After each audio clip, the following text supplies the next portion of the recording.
5 o'clock is our time. San Antonio's first news. Good Tuesday morning. I'm Charity McCurdy. Among our top stories, President Biden is expected to take executive action on the border today. 5 states are holding primaries, and extreme heat forces a local school district to change the venue for graduations. Details ahead. First, traffic and weather together every 10 minutes in mornings.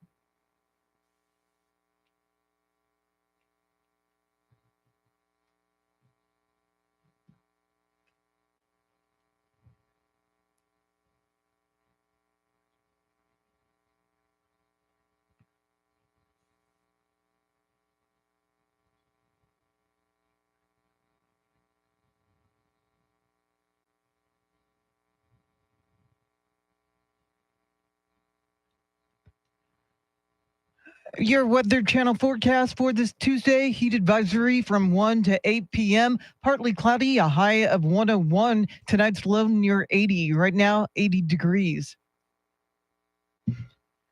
Well, an announcement on the southern border is expected today by President Biden. The situation at the southern border will be the focus of the executive action by President Biden after sharp criticism over the issue from both sides of the aisle.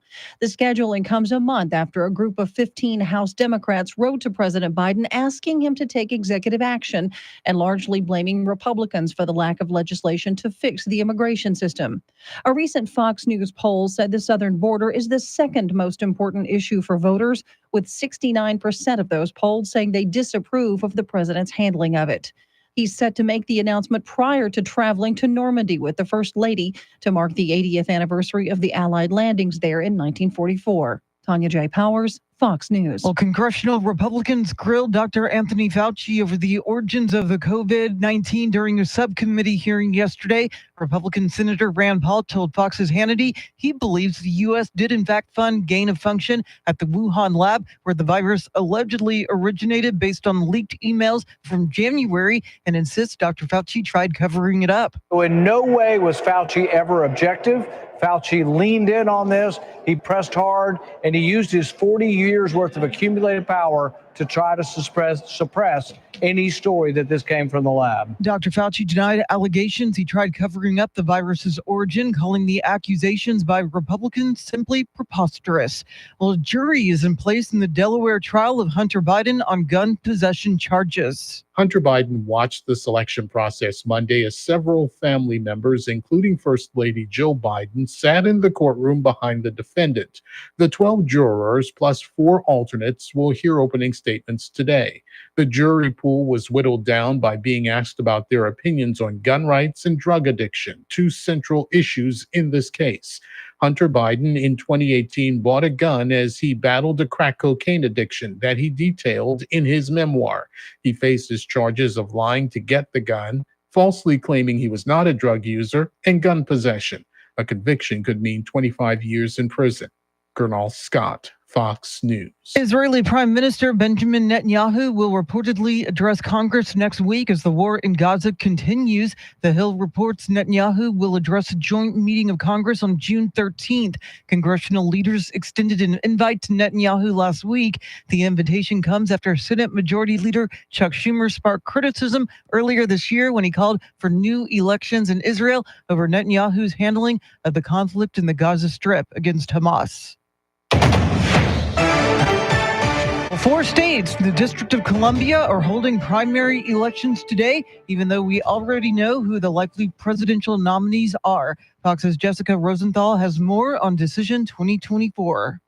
Voters in Montana, South Dakota, New Mexico, and New Jersey are all voting in their state's presidential primaries. However, in South Dakota, Donald Trump's name won't be on the ballot as he's running unopposed. And in the District of Columbia, only Democrats are holding a presidential primary today.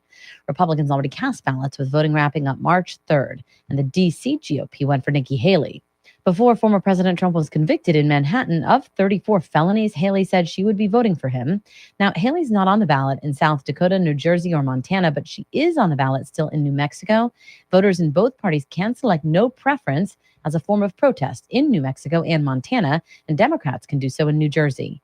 Jessica Rosenthal, Fox News. Well, San Antonio ISD is moving 3 high school graduations indoors this week to get them out of hot temperatures. Ceremonies for Sam Houston, Brackenridge, and Highlands High School were originally set for Alamo Stadium, but will instead be at the Alamo Convocation Center. Brackenridge takes place this evening with Sam Houston on Friday and Highlands on Saturday. All 3 graduations are scheduled for 8 p.m. Most of SAISD's 18 graduation ceremonies take place at the Alamo Convocation or the Freeman Coliseum. And summer temperatures are bringing renewed concerns that the state's embattled power grid is not up for the job. The grid is isolated from the rest of the nation, and if it gets too hot, there's nobody who can help produce more electricity. A new study shows that interconnecting with the national grids would help in times of crisis, like Winter Storm Uri. That could have prevented up to 80% of the blackouts that people suffered. San Antonio Congressman Greg Kazar says this study from MIT found that interconnection would also result in higher revenues for the state's power producers, but it's been long opposed by the state's oil and gas industry, which fears more government oversight. I'm Beth Myers, News Radio 1200 WOAI. It is 5:06, news at the top and bottom of every hour, along with breaking news as it happens. I'm Charity McCurdy. Traffic and weather coming up.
Hello, hello, hello.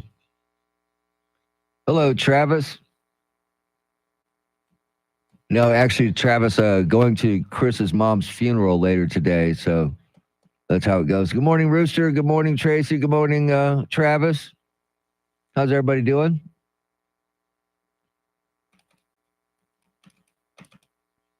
All right, guys. Thanks for being here. I will be back. Somewhat awake is the way I live, man. Hang on, guys.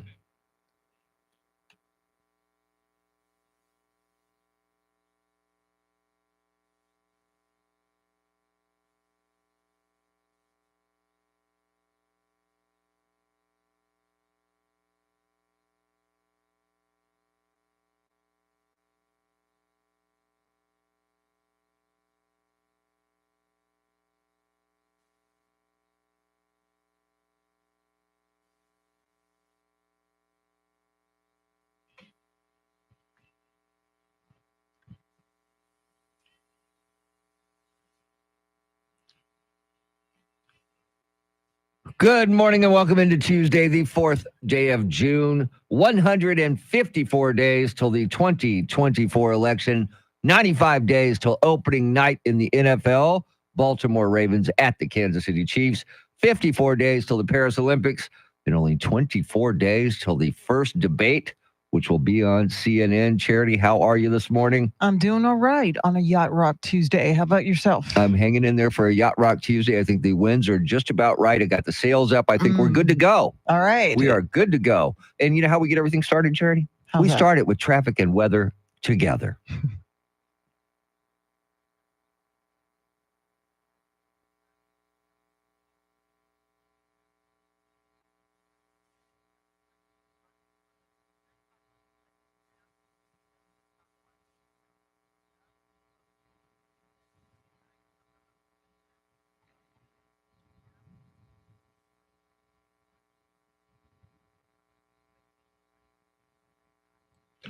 Heat advisory in effect from 1 o'clock this afternoon till 8 this evening. Today, a few clouds early, otherwise mostly sunny. Near record high temperatures, right around 100, 101. Tomorrow, cloudy skies early, becoming partly cloudy later in the day. A stray shower, thunderstorm possible, highs in the upper 90s. Thursday, partly cloudy, highs 100. It is 79 degrees at Westwood Village, 79 degrees in Chavano Park, 78 here in Stone Oak. WOAI News Time, 511.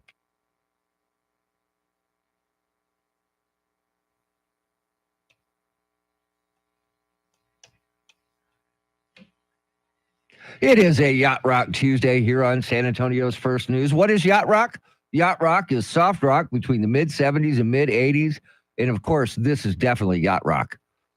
Oh, yeah. Definitely. So I mentioned there's a heat advisory from 1 o'clock until 8 this evening, which means the heat index values could be up to 112 degrees. Man, summer starts June 20th. I know. It's June 4th. I know. Can we ease into this, please? Well, they're saying it's the hot temperatures and high humidity may cause heat illness. So if you feel like you might be having heat stroke or something that you're not feeling right, get in the air conditioner, drink a lot of fluids, and you'll be fine, hopefully. Yeah. It's just just snippet of what's to come. It's going to be a long, brutal summer. I think it's going to be a long summer, definitely. Mm. I don't know about brutal. And how does this deal with the power grid? You just had the story about the power grid, ERCOT, the heat. Are we already going to start the rolling brownouts already? No, not yet. Not yet. But, we're still traumatized by Winter Storm Uri. And there's just a concern that the grid can't handle all of the demand from these high temperatures. Well, it's a little early for it to be heat indexes of 112 degrees. It is. It's a little early for that. Yeah. A little early for that. And you know what makes you feel really good on a hot day like today? An ice cold Coca-Cola. Oh, yeah. It used to be the number one soft drink in the country. Still is. In the world. Still is. And Pepsi used to be number 2. You remember those Pepsi Coke wars Oh, were going yes, on? Remember yes. taking a taste test and all that? Uh-huh. Well, watch out, because Dr. Pepper is now the number 2 soft drink in the world. Not Mr. Pibb, Dr. Pepper. We were just talking about that before the show. I miss Mr. Pibb. When I was a kid, you could go to the store and buy a bottle of Mr. Pibb. Now the only place I can find Mr. Pibb is at the movie theater. Mm-hmm. And that's it. But, I don't drink a lot of sodas, but when I do, I think Dr. Pepper is my one of choice, either that or a root beer. Yeah, I've really tapered off on the soda consumption. But for some reason, I'm really into Sprite Zero. Really? I really like that, the taste of it. And I know it's probably not good for me as far as the artificial Oh, no, sweeteners. it's fine. It's fine. But There's no sugar. I don't know. It tastes really great, as well as the Cherry Coke Zero. Yeah, I've That never does it tried for the me. zeros. Yeah. I don't do the zeros because I don't drink that many sodas. So when I do, I want full-fledged real thing. Are you going Mexico Coke? Like, I like Mexican Coke a lot, man. Okay. And used to be able to get to something called Dublin Dr. Pepper, which was like made with pure cane sugar, like the Mexican Coke. Yeah. Really good stuff. Really good stuff. Did you know that Dr. Pepper is older than both Coca-Cola and Pepsi? I did not know that. Yeah, it was invented in 1885 by Charles Alderton, a pharmacist and soda founder operator. His syrup concoction combined the 23 flavors, including cherry and vanilla, along with other fruits and spices. So it is older than Coca-Cola and Pepsi. Now, wasn't Dr. Pepper originated in Waco, Yes, Texas? Okay. it's actually Dublin, Texas, which is right outside of Waco. But Okay. Waco is where the Dr. Pepper Museum is. Oh, gotcha. Okay. Yes, there's a museum just for Dr. Pepper. That's how hardcore we are. Yeah. So I was thinking today on our talkbacks, maybe we should ask people, what is your soda of choice? Your soft drink of choice, your soda of choice. because I think people are very passionate about what sodas they drink if they do drink sodas. And I need to know what you drink it out of, because I feel like Excuse me? yes, like if you drink it out of a glass, Oh, does it okay. have to be a glass, or does Okay. you drink it out of like a tall plastic cup loaded with ice? How do you like your soft drink? It's like Randy Beamer. We know how he likes his, in a Polar Pop styrofoam cup filled with ice and Diet Coke. I swear I had never heard of a Polar Pop until I met Randy Beamer. Every time I see one of those, I'm gonna He is the associate it with him. original Polar Pop.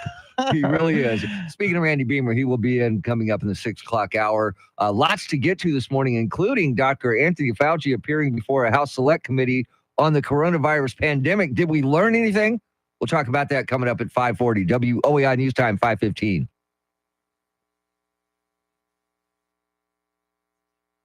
All right, everybody. How you doing? How you doing, huh? You guys drink sodas out there? If you do. Yeah.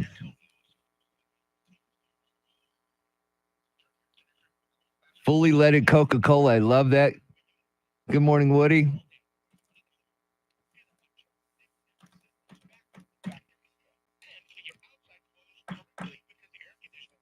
You drink a lot of water is good for you, Tracy.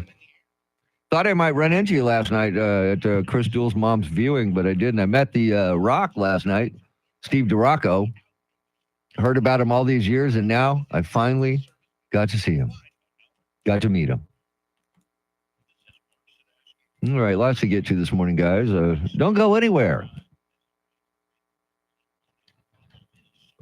You could do magic.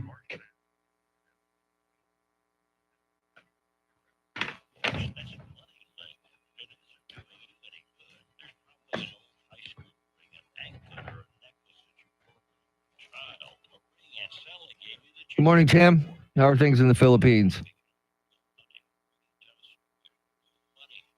I shall return.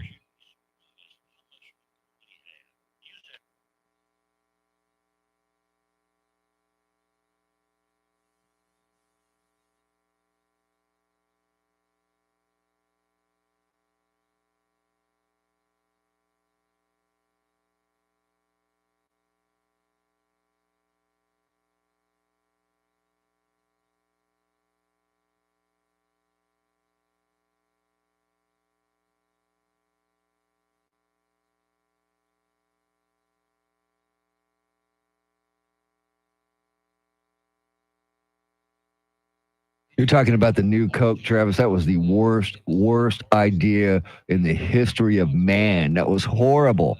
Horrible. We love the fact that they brought Coke Classic back. But I think if you have any of the new Cokes, like if they're still in a can, I think they might be worth some money nowadays.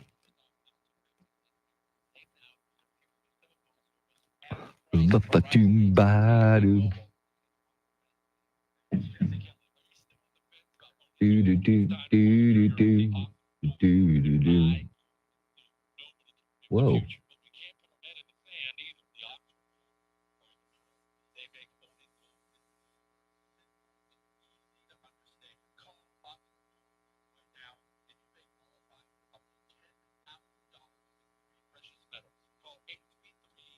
Thank you.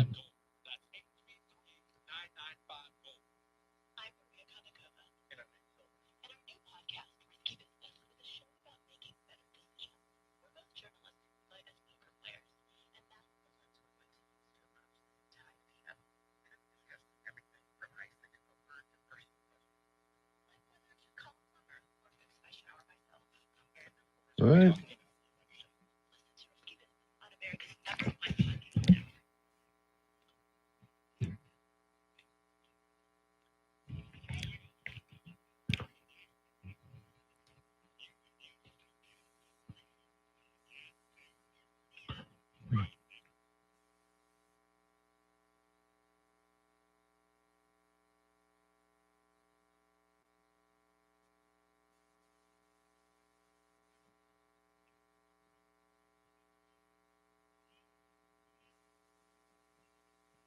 San Antonio's first news on this Yacht Rock Tuesday. Mr. T, along with Charity McCurdy. Randy Beamer will be here in the 6 o'clock hour. Chris Duell out again today. We did get to see Chris last night, Charity. We did, yeah. Went to the viewing, and he seemed in good spirits. He seems like he's taking it all in stride, but it's going to be tough after today. Yeah, it always is tough, but we're his work family, so we're there for him all the way. Yeah, he sent me a very nice email last night. Same here, yeah. See, that's, I guess, the modern day thank you card. That's what that is. It was just nice. He didn't even need to thank us. No, he didn't. Yeah. He didn't. And got to meet The Rock, Steve DeRocco. I've heard about him all these years. The never had legend. met him. Yes. Mhm. And I was sitting in there with Cindy. We were sitting in the little waiting area because the family was inside the church when we got there, or the chapel, I should say. And I was talking to Cindy, and he looks at me and goes, "Tim?" And I said, "Rock?" So yeah, it was one of those things. All right, Charity, what else is going on? Well, President Biden is expected to take executive action to limit asylum seekers when the number of migrant crossings surges. Primaries are being held in Iowa, Montana, New Jersey, New Mexico, and South Dakota today. And the former president of the San Antonio Firefighters Union has been arrested for stalking. We'll have details coming up. Right now, traffic and weather together.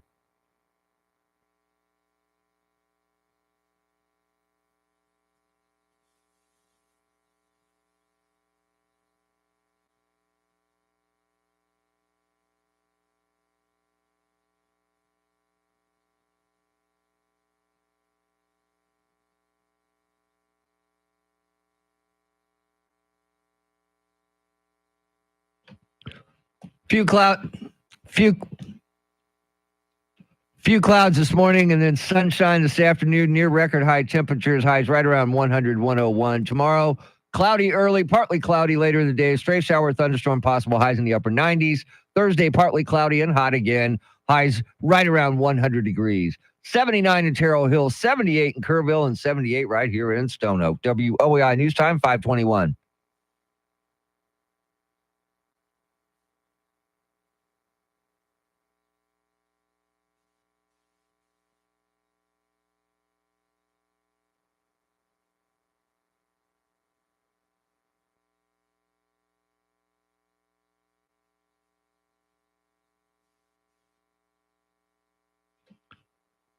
That is a Yacht Rock staple right there on Yacht Rock Tuesday. Mr. T along with Charity McCurdy. Chris Duell still out. Randy Beamer coming in the 6 o'clock hour. It's going to be hot outside. We got that heat advisory till 8 o'clock this evening, starting at 1 o'clock this afternoon, which means that you're going to want something cold to drink. And there's a story out today that Coca-Cola still number one as far as sodas go, but Dr. Pepper has moved its way into number 2, knocking Pepsi out of the second place. I'm shocked by that, by the way. That Dr. Pepper muscle is now tied with Pepsi? Yeah.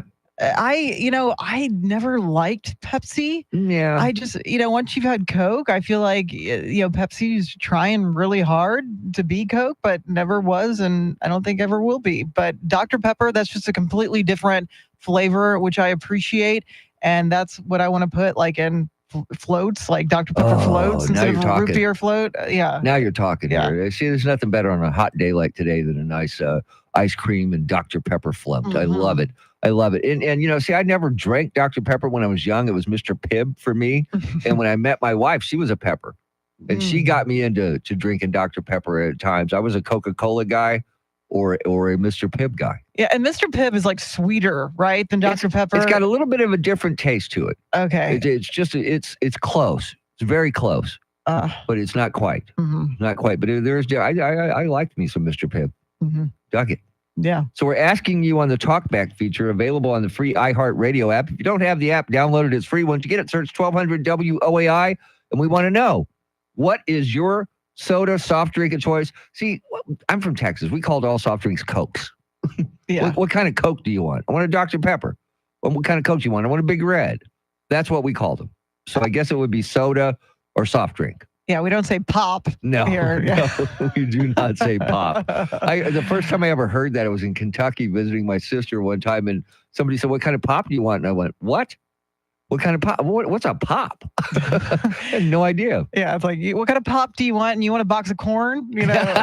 Popcorn? Is that what And I was in Kentucky also, and we were in a restaurant, and I ordered a Big Red. And the Mm. guy says, "You want gum?" And I went, "No, the soda." They'd never heard of it. Oh, they're missing out. Well, they'd never heard of it. It wasn't nationwide like it is now. It was just a Texas thing back then. And I didn't know I didn't know everybody didn't get to enjoy Big Red like we do down here in Texas. I was kind of surprised by that. Sorry. So we'll take your input all morning long on what is your soft drink soda of choice. And tell us, and Charity, you want to know how they drink it, right? Yeah, what do you drink it out of? Because I think that affects the taste of the soda. Definitely. You know, whether it's like a glass container, a thermos, or a tall plastic cup loaded with ice. Like, how do you like it? Or a styrofoam Polar there's Pop. that. Polar Pop. Beamer, we're talking to you. that Randy Beamer will be lugging in here a little bit later on this morning in the 6 o'clock hour. And just, it's amazing that he drinks so many. He sat here and drank like 4 Diet Cokes yesterday. It was amazing. Wow. Yeah. Of course, we sent Andrew to get them all. hmm You remember when Coke decided to take on Pepsi by coming out with a new Coke in the 80s? Yeah. That was ridiculous. That was the worst idea ever. No, the worst idea ever was clear Pepsi. You remember that? Oh, God. I had blocked that out, but thank you. Yeah, I think that gets the crown for worst ever And idea. if you want one good thing about Pepsi, that would be Max Headroom. Yes, yes. Max Headroom was great. AI before AI, I don't know. Exactly. I love me some Max Headroom. Oh. All right, coming up at 5:40, Dr. Anthony Fauci appears before a House Select Committee on the coronavirus pandemic. Did we learn anything? We'll find out. It is time for your Fox Business News, WOAI News Time, 526.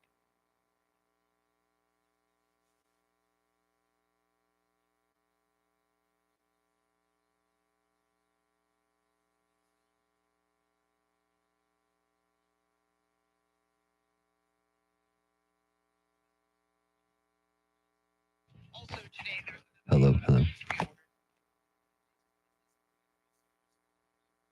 All right.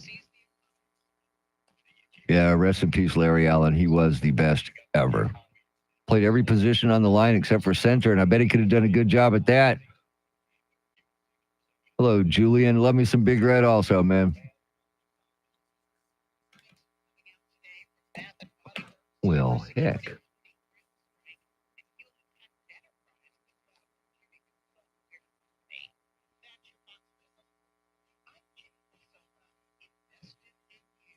The powder boom.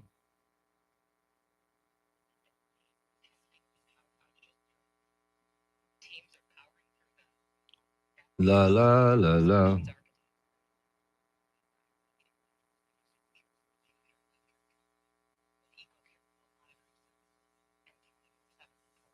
Big Red is awesome. Really good if you're hungover, man. Suck it in a glass over ice. Suck it through a straw. Oh, best thing for a hangover ever. All that caffeine and sugar just really wakes you up, man. I mean, when I used to get hangovers, I don't get hangovers anymore. I just stay drunk. All right, I'm gonna let you guys listen to Charity here and look at her because I know you don't want to look at me. And have a great day. I'll be back.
5:32 is our time. San Antonio's first news. Good Tuesday morning. I'm Charity McCurdy. Among our top stories, President Biden will take executive action on the border. Dr. Anthony Fauci was grilled on Capitol Hill, and the summer heat has arrived early with concerns about the state's power grid. Details ahead. First, traffic and weather together every 10 minutes in mornings.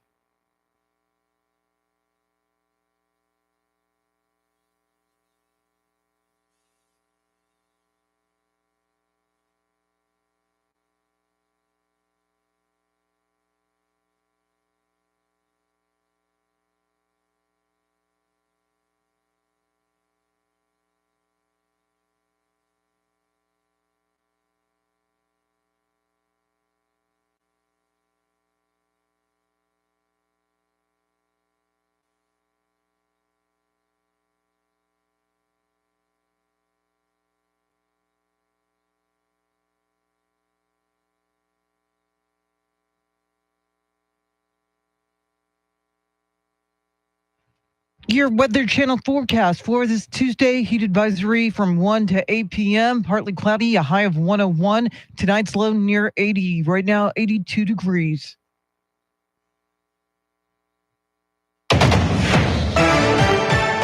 Well, big changes are coming to the Texas border with Mexico. The president is signing an executive order today that will set a daily limit to the number of migrants who can claim asylum. If that's exceeded, the southern border will be shut down. Activists say this will not stop the flow. It will only make the trip more dangerous. They're very vulnerable to being preyed upon by opportunistic criminals who will kidnap people, extort their families. Robert Heyman with the Las Americas Immigrant Advocacy Center in Texas is skeptical of the legality of the executive order, and he expects the lawsuits to come quickly. Michael Board, News Radio 1200 WOAI. Voters will head to the polls in 5 states today. Primaries are being held in Iowa, Montana, New Jersey, New Mexico, and South Dakota. Montana Republicans will select their nominee to take on Democratic Senator Jon Tester, who's considered one of the most vulnerable Democrats this election cycle. Republican candidate Tim Sheehy was endorsed by former President Trump in February. In New Jersey, Congressman Andy Kim is expected to beat embattled Senator Bob Menendez for the Democratic nomination for Senate, as Menendez is facing trial on federal bribery charges. While opening statements are expected today in Hunter Biden's gun trial in Delaware. Here's Fox's David Spont. Jury selection began with 250 potential jurors. It was whittled down to 12 jurors plus 4 alternates. We know 6 are men, 6 are women. Hunter Biden and his wife, Melissa, walked out of the courthouse after spending most of the day watching those jurors be picked inside that courtroom. Now, Hunter's charged with 3 felony counts of lying on a federal gun form in 2018 when claiming he was not a drug user.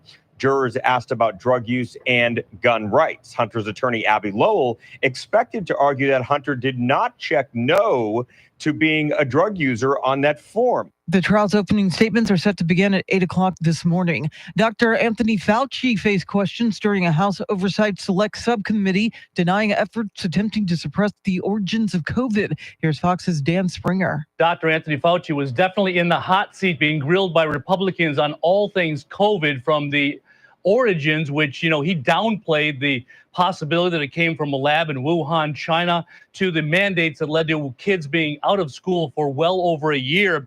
Fauci was testifying in front of a House committee that's investigating the nation's response to the COVID pandemic. In January, during a closed-door hearing, he said the 6-foot social distancing rule, quote, sort of just appeared, but while admitting that there was no science behind it, he pinned it on the CDC. Dr. Fauci was also pressed on topics like mask mandates for children under 5. The former president of the San Antonio Firefighters Union is facing a felony stalking charge. San Marcos police arrested 57-year-old Christopher Steele on Friday on a warrant out of Bexar County. Further details about his arrest have not been released. As president of the San Antonio Professional Firefighters Association, Steele led a successful campaign to limit the pay and tenure of the city manager. Steele was battalion chief when he retired from the San Antonio Fire Department in 2021. Well, the start of summer in Texas is bringing renewed concerns about the state's embattled power grid, which is isolated from the rest of the country. A new study shows that interconnecting with either the East or West Coast grids would prevent another disaster like Winter Storm Uri, which plunged the state into darkness. So if we want to save money and even save lives, we should simply interconnect Texas's grid infrastructure. San Antonio Congressman Greg Casar says this study from MIT found that interconnection would also result in higher revenues for the state's power producers and a reduction in greenhouse gases. But it's been long opposed by the state's oil and gas industry, which fears more government oversight. It is 5:37 now with breaking crime news from around the country. Here's Nancy Grace.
Traffic and weather together in a minute. But first, to check if your money and the world of business, we say good morning to Ed Corey live at the Bloomberg News Desk.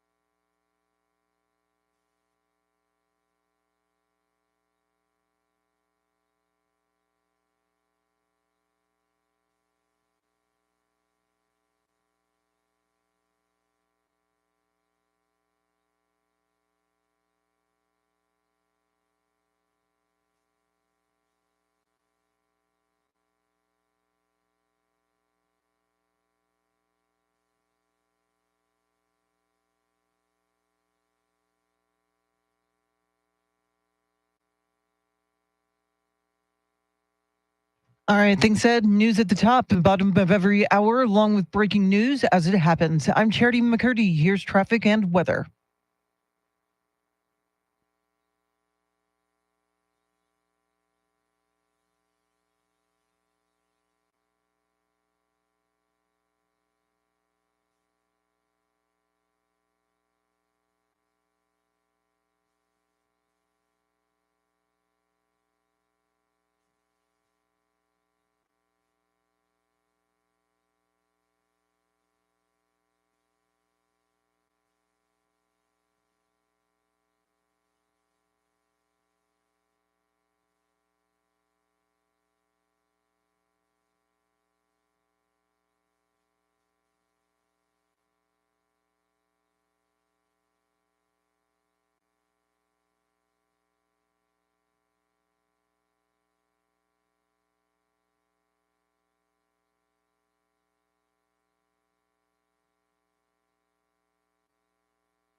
I wonder if that's what they were singing on Capitol Hill when they were welcoming back Dr. Anthony Fauci.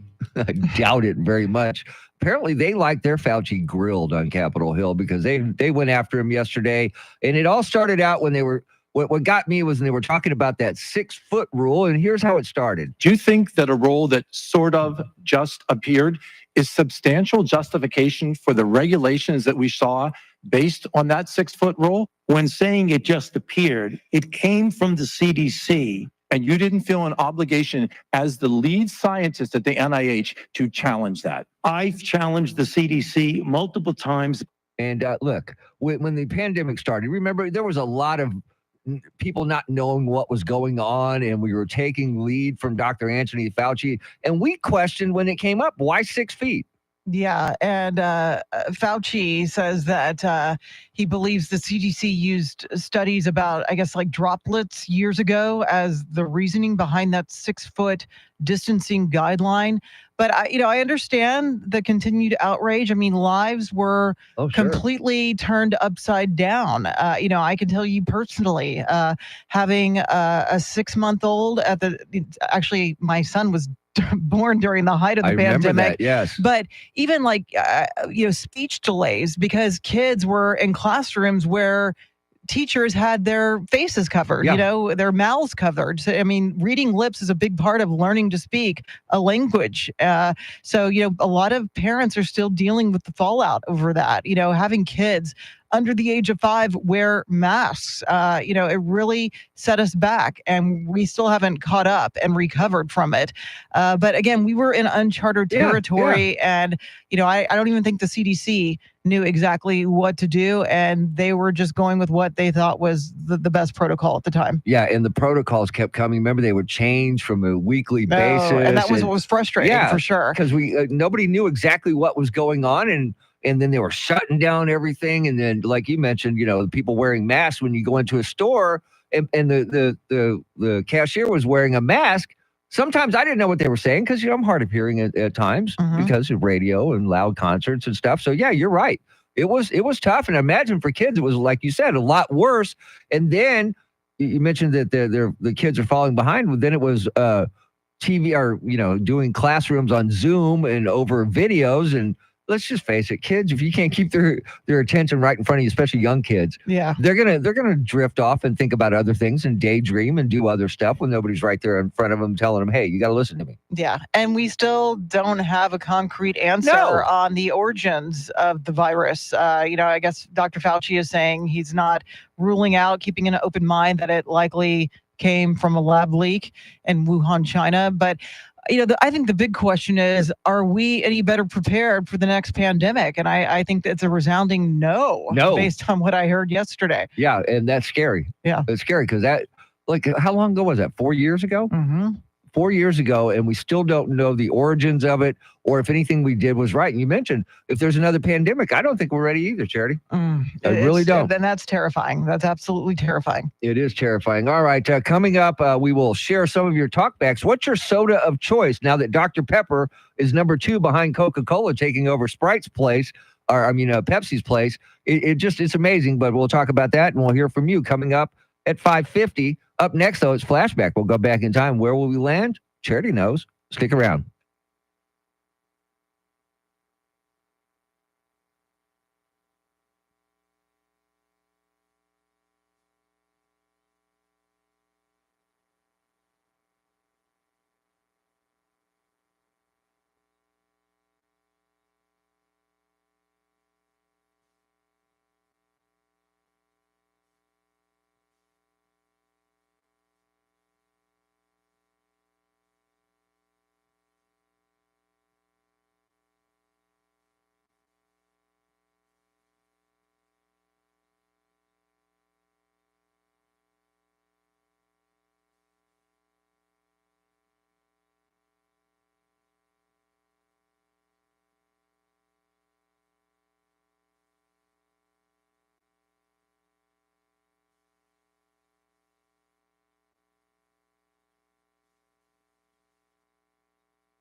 Just ahead of headlines, traffic, and weather together, it's time to go back in time. We call it Flashback. Charity, are you ready?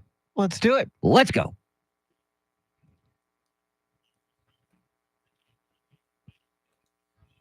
Whoa.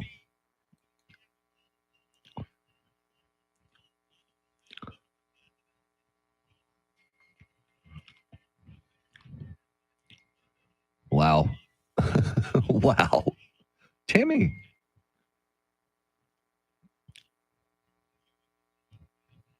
No, I didn't.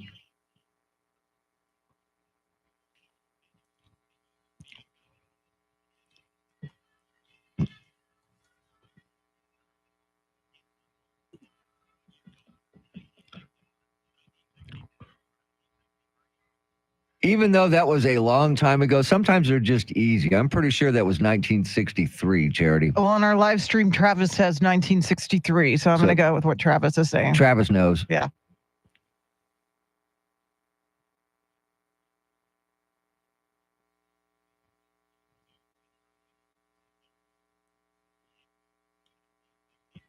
Way to go, Travis.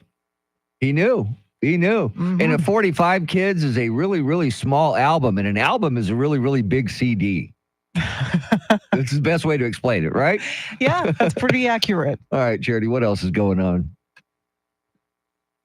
Well, President Biden is expected to take executive action that will allow border officials to rapidly turn back migrants. Opening statements in Hunter Biden's federal gun trial get underway today. And Dallas Cowboys legend and Pro Football Hall of Famer Larry Allen has died at the age of 52. We'll have more coming up. Right now, traffic and weather together.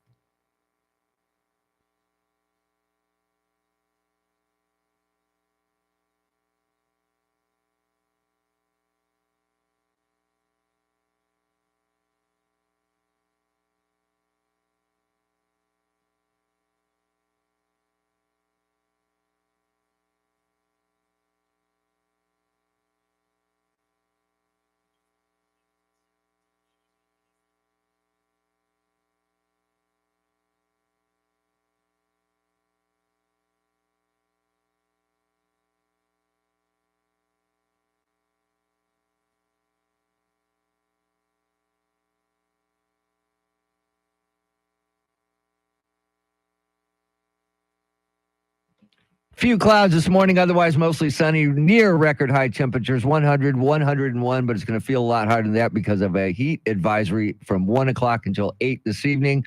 Tomorrow, cloudy skies early, becoming partly cloudy later in the day. Straight shower or thunderstorms possible, highs in the upper 90s. Thursday, partly cloudy, highs 100. It is 79 at Fiesta, Texas, 78 in Kirby, and 78 right here in Stone Oak. WOAI News Time, 5:53.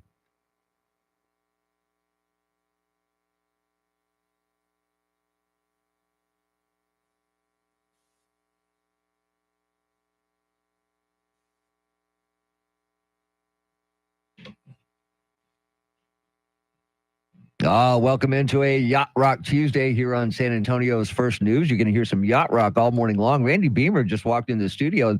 He's got all kinds of equipment with him, Charity. I don't know what's going on today. The camera, that's right. He warned us.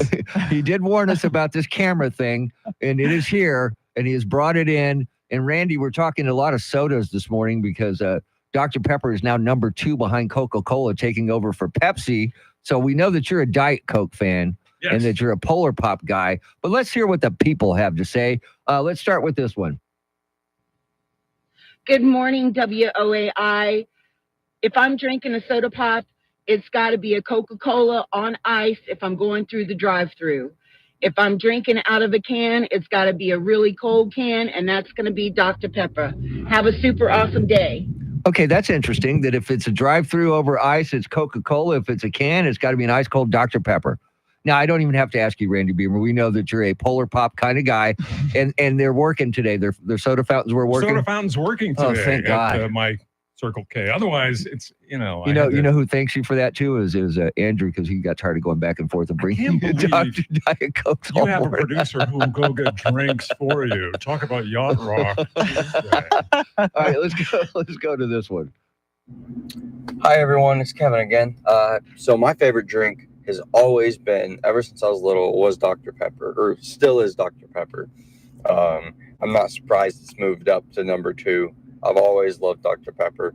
But I will say I have also mixed my drinks. Curious if you guys have as well, mixing like Coca-Cola and Dr. Pepper and a little bit of Pepsi. It's delicious. Have you guys done that? Yes, I have done that, and we used to call them suicides. What do you call them, Charity? Hurricanes. Hurricanes. I like hurricane better than suicide. Yeah, but she puts rum and stuff in there. So. No, we're just talking soda pop, no liquor mixed in, Beamer. I noticed you call it soda pop. I think regional. It's Coke differences. here. It's either Coke, soda pop, sody.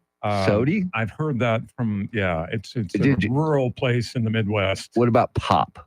We never called it pop. We We just didn't called either. it Coke. That's what we called it. What kind of Coke do you want? Dr. Now- Pepper, now that- Big Red, root beer? The one woman who just came in or called Right. in, Coca-Cola. She called it Coca-Cola. Well, she probably works for him. But she had that Dr. Pepper accent. Yes, she did. So Yes, she I did. don't know. All right, we got time for one more. Good friend Rooster. Good morning, Tim and Charity. It's Rooster. My favorite drink is the soft drink out of the fountain, and I call it the suicide. That's when you take 2 drinks, 2 flavors, and you mix them together. Like a little bit of splash of Big Red on top of the Dr. Pepper, or maybe some root beer on top of the orange. Oh, and I drink it straight out of the cup. I don't use a straw because I don't suck. You guys have a great day. Rooster. Okay. Very specific. Yeah. Well, Charity did ask you if you're drinking a soda, how are you drinking it? Because it affects the taste. It does. Do you agree, Yes. Beamer? Like if you're definitely. okay, all You right. have to have a fountain drink because it's not the same from a bottle or from a can. So I have to ask, Randy, have you ever drinking or drank or I haven't drunk drunk anything other than a Diet Coke? Yeah, when I was a kid, it used to be Coke. Coke, straight Coke. But did you see, and maybe you'll have time to talk about it later, there was a story just recently about Swicy is the new flavor, sweet and spicy, and that Coke has a new spiced Coke. That's the latest one that they have. And Swicy, that's the kids. Oh, look, the kid in the booth is nodding. He's all alone, too. He's all by himself. Very sad. But they're into Dr. Pepper more. My kids are into Dr. Pepper? I don't know why. Let's- And I thought that had more caffeine in it than your average Coke. We'll have to get our crack research staff on that, Randy. That is Randy Beamer in for Chris Duell. I'm Mr. T. She's Charity McCurdy. Coming up at 6:10, we're going to find out what's going on in Beamer's world. WOAI News Time, 5:57.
6:01 is our time. San Antonio's first news. Good Tuesday morning. I'm Charity McCurdy. Among our top stories, President Biden is expected to take executive action on the border today. Extreme heat forces a local school district to change the venue for graduations, and the unexpected death of a Dallas Cowboys legend. Details ahead. First, traffic and weather together every 10 minutes in mornings.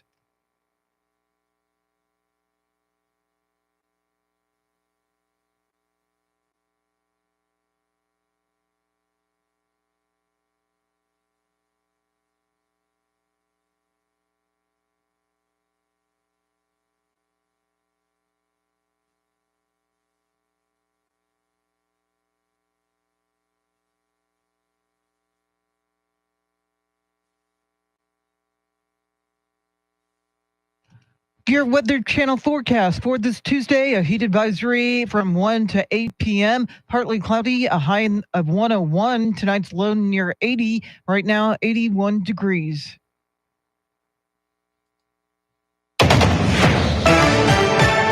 Well, an announcement on the southern border is expected today by President Biden. Fox's Tanya J. Powers has more on Decision 2024. The situation at the southern border will be the focus of the executive action by President Biden after sharp criticism over the issue from both sides of the aisle.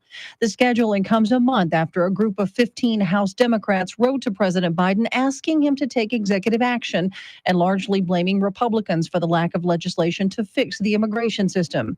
A recent Fox News poll said the southern border is the second most important issue for voters, with 69% of those polled saying they disapprove of the president's handling of it.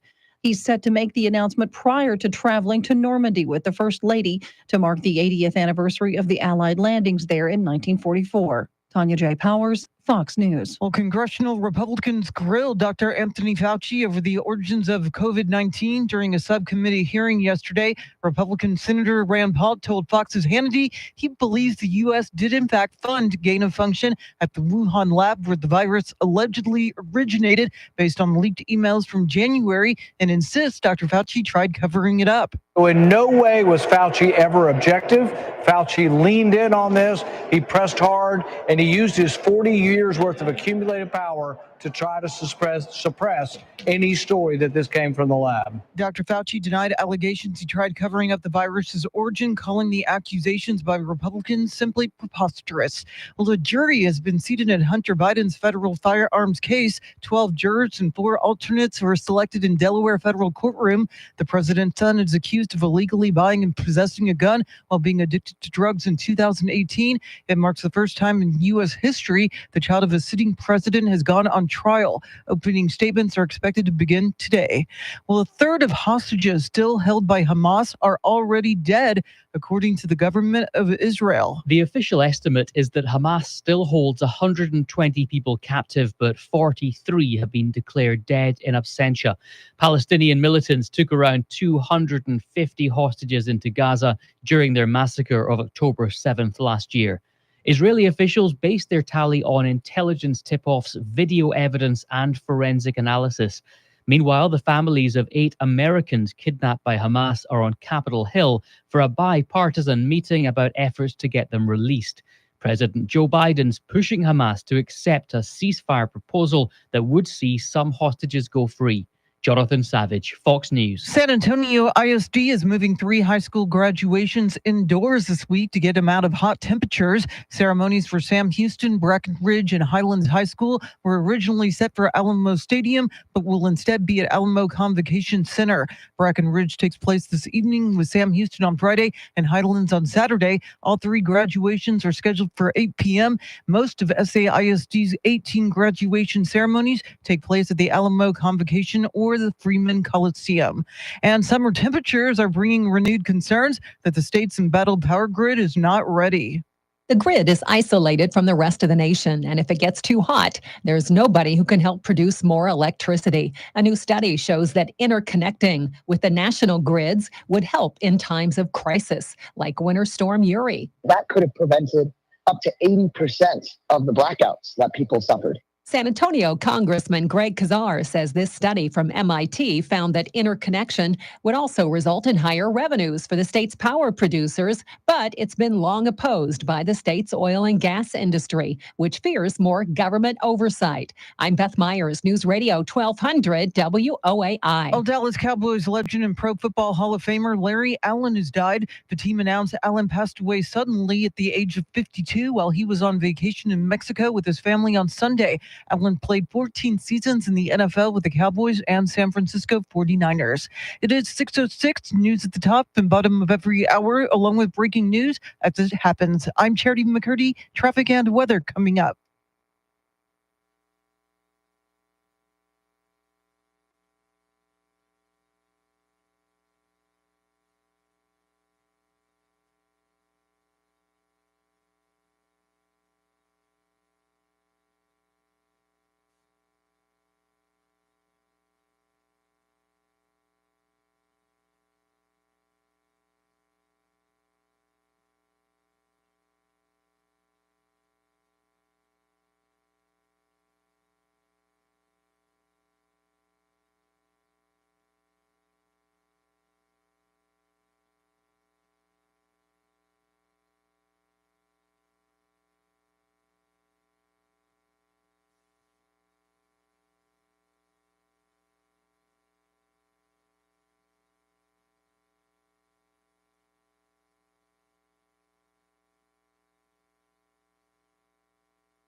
Oh, it is a Yacht Rock Tuesday here on San Antonio's First News. I'm Mr. T. She's Charity McCurdy. Randy Beamer in for Chris Duell, and it's kind of strange over here, Charity. He's setting up all these cameras in here. I don't know what it's- he's doing. but- Where are they pointed? Is Uh, the question. Chris this one is Hansen is pointed coming right at in. me. Yeah, and there's Chris Hansen. Hey. By the way, speaking of which, I heard on Fox News, and I'm not sure if that's Chris Hansen, the weirdest ad. Chris Hansen, I'm here for something about the real Viagra. I That kid is you odd. not. That is odd There was if a it's the real Chris Even if Hansen. it's not the real Chris Hansen, that you can get it through the mail. And he was saying, these other blue pills are fake, or whatever. I just thought that was odd. That is odd. That is Randy And I want Bieber, to of course. distract you Yes. from the camera. It's working. It's working. All right, lots to get to this hour. Coming up at 6:40, President Biden might take executive action to address immigration. We'll check in with White House correspondent and attorney John Decker at 6:40. Right now, traffic and weather together.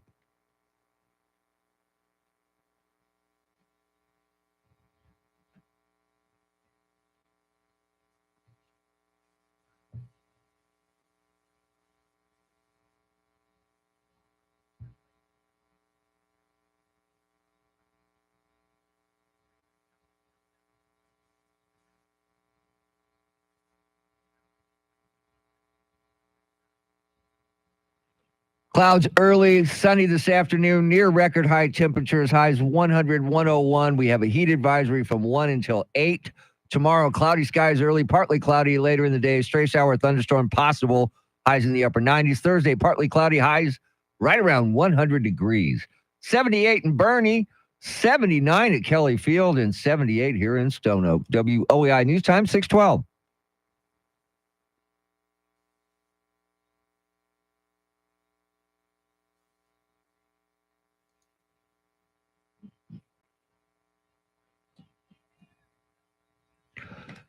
It is a Yacht Rock Tuesday. I think you like that song, don't you, Beamer? Bread back Yes. in high school. Yes. Yeah. That was what happened to Bread. Some of those bands just kind of disappeared and you never hear. Well, it's called Growing Old.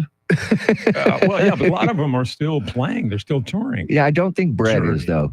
And what's the one playing this with Steve Miller? Oh, Def Leppard and Journey, yes. Yeah, they're Yeah. old. Well, not really old, not like Would you Brett go to a old. Bread concert? Do the kids in the booth and Charity, do they even know Bread? Yes, I have yacht rock music on Sirius XM in my car, so I hear some Bread every now and then. But Yacht Rock for Bread and some of those others, I didn't think. I mean, Christopher Cross, I could see as yacht Well, rock. but- here's the definition of yacht rock. Yacht rock is soft rock that happened between 1975 and the mid 80s. but not folk rock. It can be as long See, as yeah, and but- Brad does go into yacht rock. I mean, if you listen to a yacht rock station, like on iHeartRadio app, there's a Right. yacht rock station. They'll throw in some Bread. But what about, say, I listen to Harry Chapin, No, that's James not that's not Taylor, good. James Taylor, maybe. and Jim Croce. Those guys aren't never yacht rock. Maybe pop, folk. I think Gary Wright, like Dreamweaver, Oh, yeah, definitely. definitely was in there. Yeah. That was Yeah. a high school song. Ambrosia, yeah. Okay. Ambrosia, yeah, they were really Yeah. good, man. Yeah. Now, I do you dug them. remember songs from years that you were in school? Oh, Or, God, yes. I was dating this person at that time. Well, Charity. not so much that, but Yeah, some songs will come up, and I'm like, oh, I remember back then. Thank And your goodness husband I've will say, progressed. Stop remembering. turn it off. Turn it off. We don't want to hear that. We don't have those conversations. Oh, this song makes me think of this person. What about you? We don't have those discussions. Yeah. Don't really bring that No, but up. I have songs that remind me of things. Like when I was young, we used to go to my grandmother's up in Comus Mill, Texas, and there was a place called Lake Tejas. And my dad would all get in the back of the truck. We'd go out there and go swimming. Mhm. And they had a jukebox. And every time I hear this to this day, Monster Mash, because that was apparently the only song they had on there in the middle of summertime. Every time it comes on, I think of Lake Tejas. You know all the words? The Monster Mash? Yeah. Of course, who doesn't? Oh, Charity, me, the world. Just saying. You need to learn them. Halloween will be here before you know it. I'll look it up. Yeah, you can find lyrics to anything. Anything. All right, coming up after headlines, traffic, and weather this hour, we're going to share some more of your talkbacks. Dr. Pepper is now the number 2 soft drink in the world. It took out Pepsi. Pepsi was number 2, so now it's Dr. Pepper right behind Coke. So we're asking you on the talkback feature, what is your soft drink, soda, Coke of choice? We'll share those with you coming up. WOAI News Time, 6:15.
Just ahead of headlines, traffic, and weather together on this Yacht Rock Tuesday. Coming up, we're going to hear from you. What is your soft drink soda of choice? Charity, what else is going on? Well, with border security, one of the most important issues to voters, President Biden is set to take executive action to curb the flow of asylum seekers. With triple-digit highs and heat advisories forecast comes concerns about whether the state's power grid can keep the AC humming. And the San Antonio International Airport is adding 3 new nonstop flights this week. We'll have details coming up. Right now, traffic and weather together.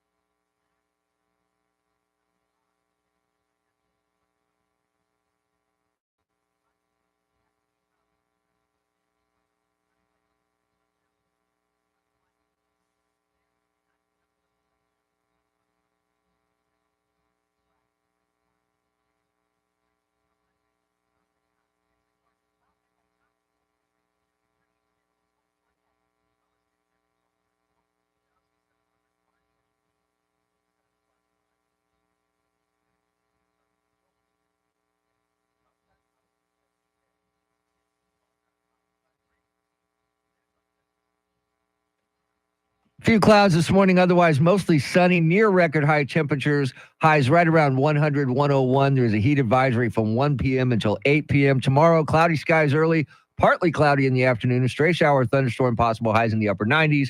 Then on Thursday, partly cloudy and hot, highs 100. It is 79 in Alamo Heights, 79 in Terrell Hills, and 78 right here in Stone Oak. WOAI News Time, 622.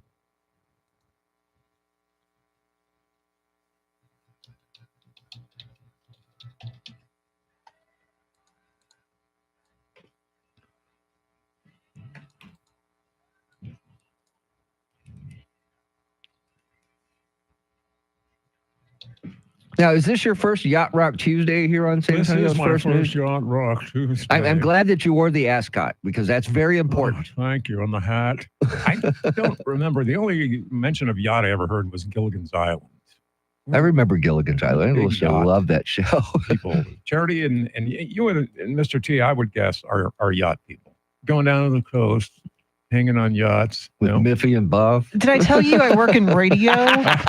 Oh, that was a trick question, I guess. All right, so we're talking this morning. Coca-Cola has been the clear leader in the soda wars forever, and Pepsi was always number 2. But now Dr. Pepper has swooped in and taken the title of America's number 2 soft drink away from Pepsi. So we're asking you on the Talkback feature, available on the free iHeartRadio app, what is your soda soft drink of choice?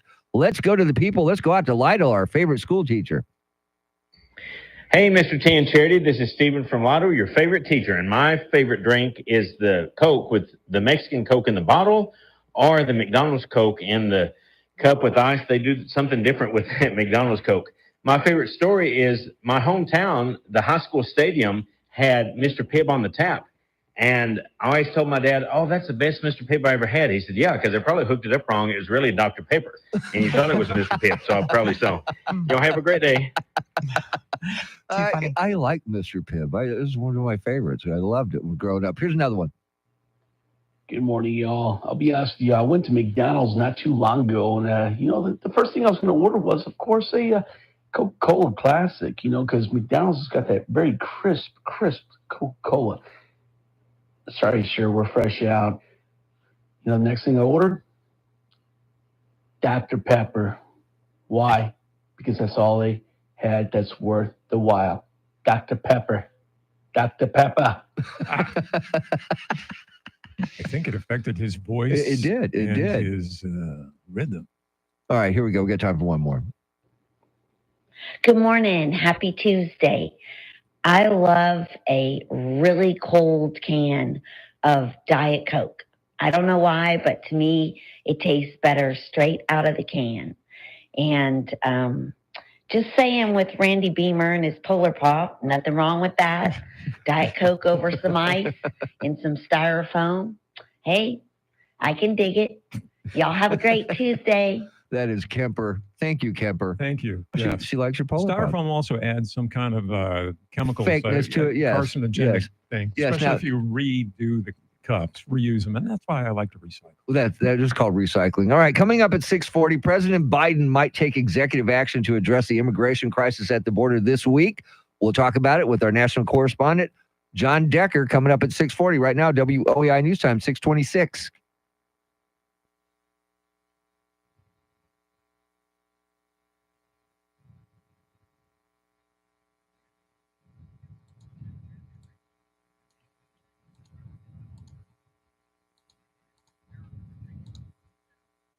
Hey, Tommy, how are you? Love Big Red. Big Red. Yep. Morning, Jonathan. Way to go, Rooster. Yeah, Little League days, Travis, that's what we used to get, the suicides, because you would get a ticket after the game to go to the concession stand, and that was what we'd always do. Give me a suicide. And that's what they would do. We'd mix them all together. Seems unhealthy. It was, but you were kids. It didn't matter. How about Diet Right? No, I do not do diet anything. If I'm going to drink a soda, damn it, I'm going full-fledged. I'm going straight up, man. I like the Mexican Coke, too. If you're going How to... about root beer? Love me some root Sprite, beer. They have, and Fresca, 0 milligrams of caffeine. Yeah, I know. That's the only bad thing about it, because I like me some I would caffeine. go for, because I go in, okay, if after 8 o'clock, I don't want any caffeine. Really? So Does it affect you that much? Yeah. And I didn't notice it until I was working, and I would stay up till 2 or 3, Yeah. and I would edit, and it'd be fine. But so then I left TV, kind of started bringing it back. But you have to go to the free Coke machines. They call them those free Coke machines with red. Oh, yeah. Yeah. And they have Diet Coke That's that's caffeine free. Right. A lot of the others don't. So yeah. Well, it's like alcohol-free beer. You know why? coffee beans are some of the ingredients used in the production of Dr. Pepper. Yeah. It's one of the 23 ingredients. 10, 2, and 4. Yep. What does that mean? You have one at 10, 2, and 4? Yeah, it's Dr. Pepper time. Or as we used to play poker, we would play a game called Dr. Pepper where 10, 2s, and 4s were wild. I do remember that. Yeah. Wow, that's back in the day. Yeah. And speaking of root beer, do you remember Rudy's here in San Antonio? The burgers, and then they made their own root beer. There was one right there by the airport. There were several around town. Okay, I remember. Rooty. Oh, okay. Rudy's. And oh my God, best freaking root beer ever, man. It was awesome. Awesome. I didn't realize this because this is what my mom gave us 7-Up Mhm. temperature. It says some herbal roots and leaves to treat mild fever. And 7-Up warm was one of Right them. now they advertise or they use it in addition to herbal roots and leaves. Some ethnic groups in West Africa, Yoruba-speaking ethnic groups in West Africa. Yeah. Okay, how about Dr. Pepper and a bowl of cereal? No. And look, I'm a cereal guy. I love me cereal. And no, Well, without milk, it's not. it's not cereal. It's just whatever you want to call it. And see, my mom and dad, but I would never get sugared cereal when I was a kid. It was always Cheerios or cornflakes. So as soon as the first time that I was out of the house on my own, man, I went out and bought Captain Crunch and all this shit.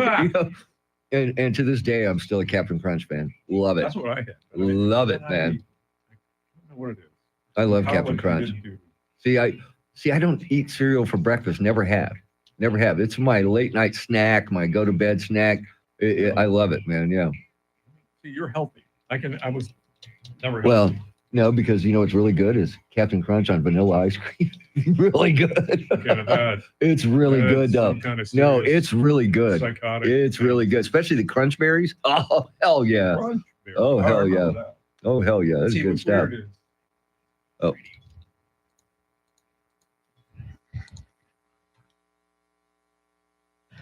6:30 is our time. San Antonio's first news. Good Tuesday morning. I'm Charity McCurdy. Among our top stories, President Biden is expected to take executive action on the border. Dr. Anthony Fauci grilled on Capitol Hill, and the summer heat has arrived with concerns about the state's power grid. Details ahead. First, traffic and weather together every 10 minutes in mornings.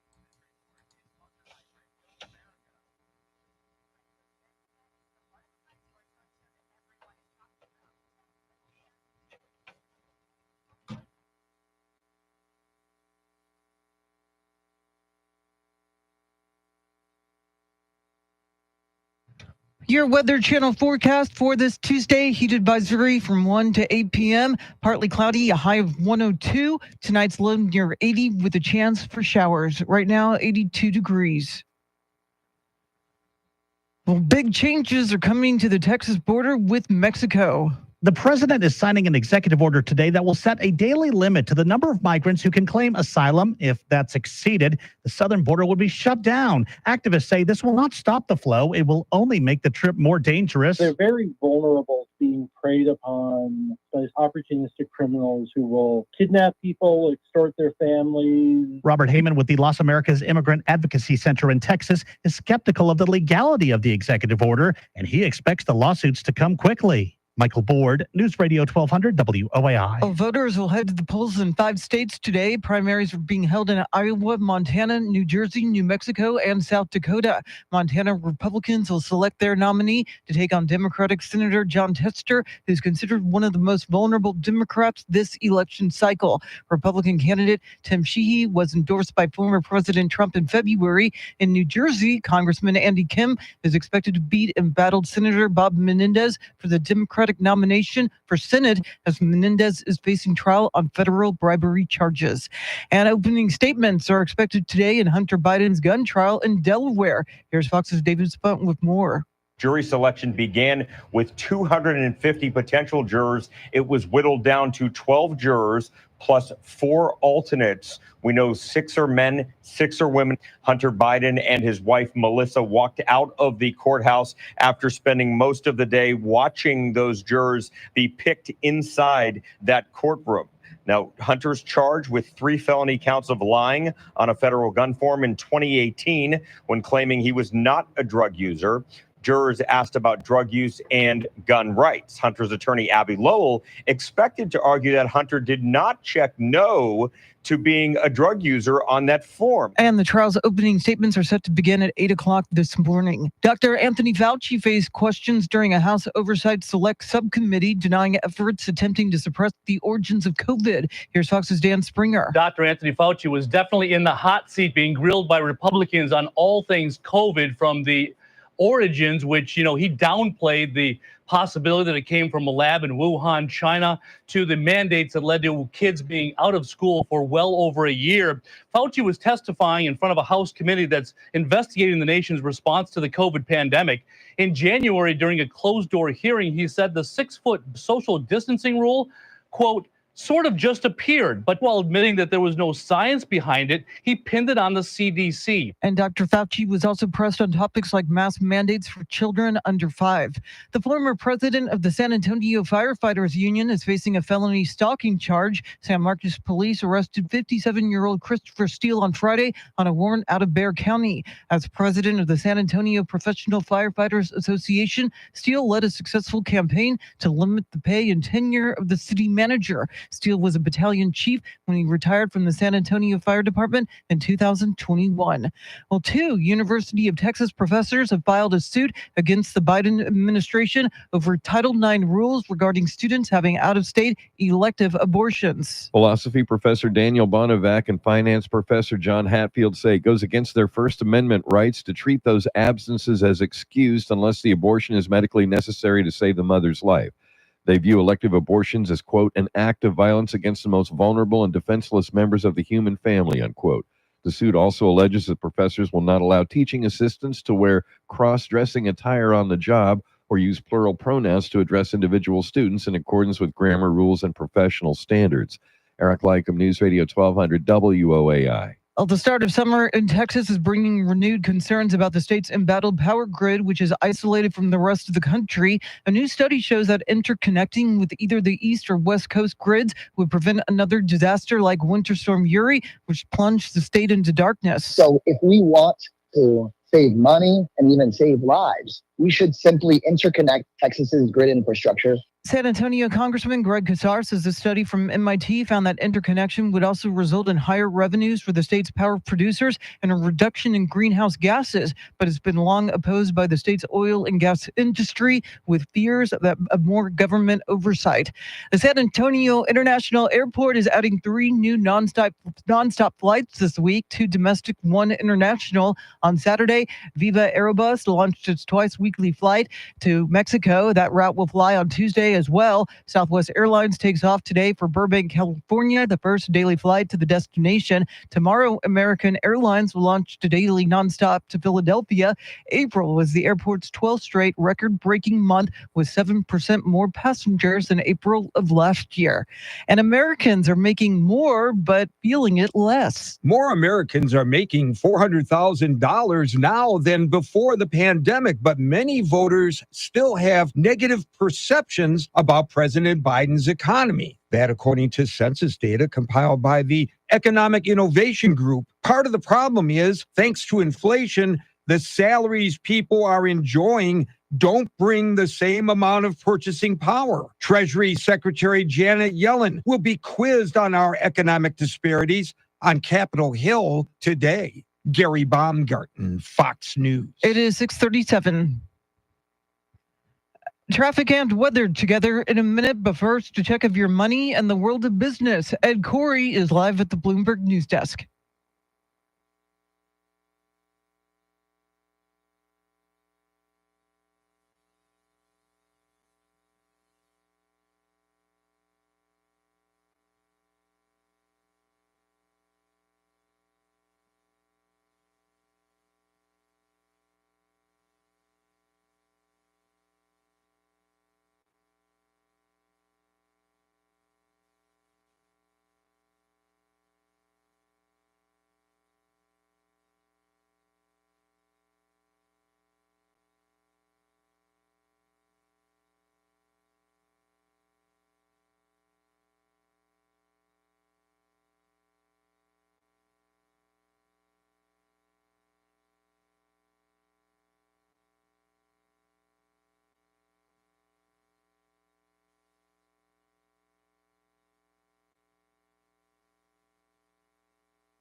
All right, thanks, Ed. News at the top and bottom of every hour, along with breaking news as it happens. I'm Charity McCurdy. Here's traffic and weather.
San Antonio's first news, Mr. T, along with Charity McCurdy. Randy Beamer in for Chris Duell. Well, President Biden is expected to sign a executive order that would shut down asylum requests when the average number of daily encounters hits 2,500 and staying closed until the number drops to 1,500. We welcome in our White House correspondent, John Decker. So, John, is this going to happen today, or could it be later this week, or when do we think this will happen? The executive order will actually be signed today by President Biden. He will have some border mayors with him at the White House as he signs this executive action. It's a long time in the making. He's been asked when he's going to take executive action concerning the record numbers of migrants coming to the U.S.-Mexico border. It's coming today, almost exactly 5 months before Election Day. And if you're a cynic like I am, I'm a journalist, I say to myself, what's taking you so long? Why today? Why so, why at a moment in which we're just months away from deciding who our next president is going to be? John, aside from Republicans, how did Democrats play a role in pressuring the president to take action? Well, there are some Democrats certainly who have urged the president to take action. They realize politically it's not a good issue for Democrats right now. Not every voter out there has border security as their number one issue, but a significant percentage do. And this, the White House believes, potentially could take this issue off the table. I must tell you, I flipped around this morning, very early in the morning. I caught the first few minutes of CNN, and the former Biden administration communications director was on there, and she was asked, why is the president taking this action now? And this is an example of an individual saying the quiet part out loud. Her answer is, let's not forget there's a debate coming in a few weeks. And I think that it really tells you the story right there. They want to have President Biden, they being the Democrats, in a position where when he's asked this issue about border security, he can say, I did something. I signed this executive order just a few weeks ago. And this basically would have an effect immediately because the average number of what they call encounters is above 2,500 right now, as I understand it. And when you say shut down, it just basically means no more asylum requests accepted, right? That's exactly right, the way you explained it. And so what happens if we go above that 2,500 number? Those individuals would be sent back to Mexico. No word, I think it's also important to keep in mind, no word from the Mexican government about whether they're going to allow this increase in migrants remaining in Mexico. Remember, that's the policy that was in place during the Trump years, the Remain in Mexico program, while migrants seek asylum in the U.S. So big news today coming out of the White House on this very issue, just before the president heads to Europe. He leaves this evening for Paris and then Normandy for the commemoration of the 80th anniversary of D-Day. And I know there's some advocacy groups that are planning legal action against this executive order. How would that hold it up? Well, potentially it could. If they get this particular case before the right federal judge, they could get what's known as a TRO, a temporary restraining order, an injunction to prevent this policy that the president will put in place today through this executive action on hold while this case is heard. And look, that to me, again, I'm a cynic. You could have done this months ago, knowing full well that it would be challenged in the courts and you wouldn't have to contend with this policy change that's going to certainly upset some members of the Democratic Party. Yeah, I'm curious to know what it's going to mean for the president in terms of voter support. I mean, this could end up hurting the president's campaign. Well, yes and no. I think that there are Democrats that are very much concerned about, A, winning back the House of Representatives and also keeping control of the Senate. So I think that what you're likely going to see from Democrats between now and November, slowly but surely, is circling the wagon. You're going to see very little criticism of the president. They want to have a unified party, just like Republicans do heading into November. It's been a good issue for Republicans in the past, but what do we see Donald Trump saying and other Republicans in, say, that debate coming up after this is implemented? Well, I think we've heard a little bit. I've seen reaction coming from some Republicans, including Senator Ted Cruz. It's too little, too late. The House Speaker saying essentially the same thing over the weekend when he was on Fox News Sunday, and saying that this is a cynical attempt by the president to try to put this issue behind him. That is the reaction I think you're going to see essentially coming from the Trump campaign as well. Appreciate it as always. That is White House correspondent and attorney John Decker. Up next is Charlie Parker with Those Were the Days. WOAI News Time 645.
And here are some of the stories we're following for you. President Biden is expected to take executive action on the border today. It's day 2 of Hunter Biden's federal firearms trial, with opening statements set to take place. And 80s pop star Cyndi Lauper is bringing her new tour to Texas, but is skipping San Antonio. We'll have details coming up. Right now, traffic and weather together.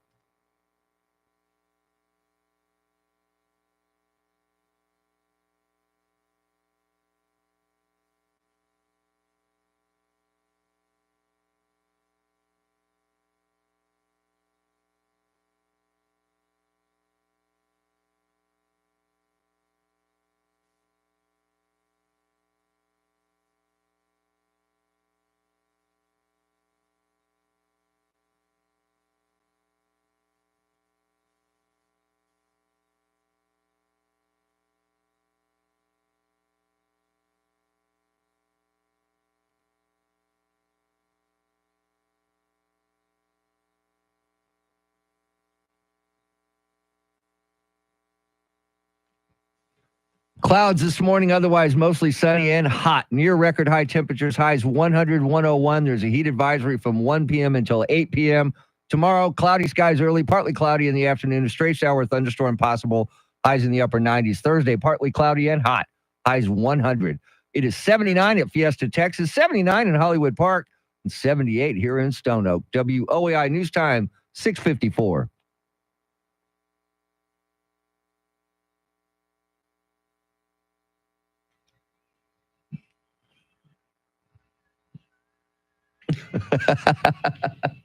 Randy Beamer likes this song on a Yacht Rock Tuesday. I remember that from a certain... I'm sorry, are we on now? Yes. So where do you remember that from? From a certain what? A dance or... Audio. Oh, yeah. Girlfriend. Ari. Dan. And it's okay. We won't questions. call you out on that. Why, thank but you. yes, My kids might be listening. That's true. They might be. They might be. I didn't... How was your son's first day at interning? It was great. He had a great time. Did he? He's working hard. He's making money so he can support me. There you go. That's what we want. That's what we strive for, to have our kids support us.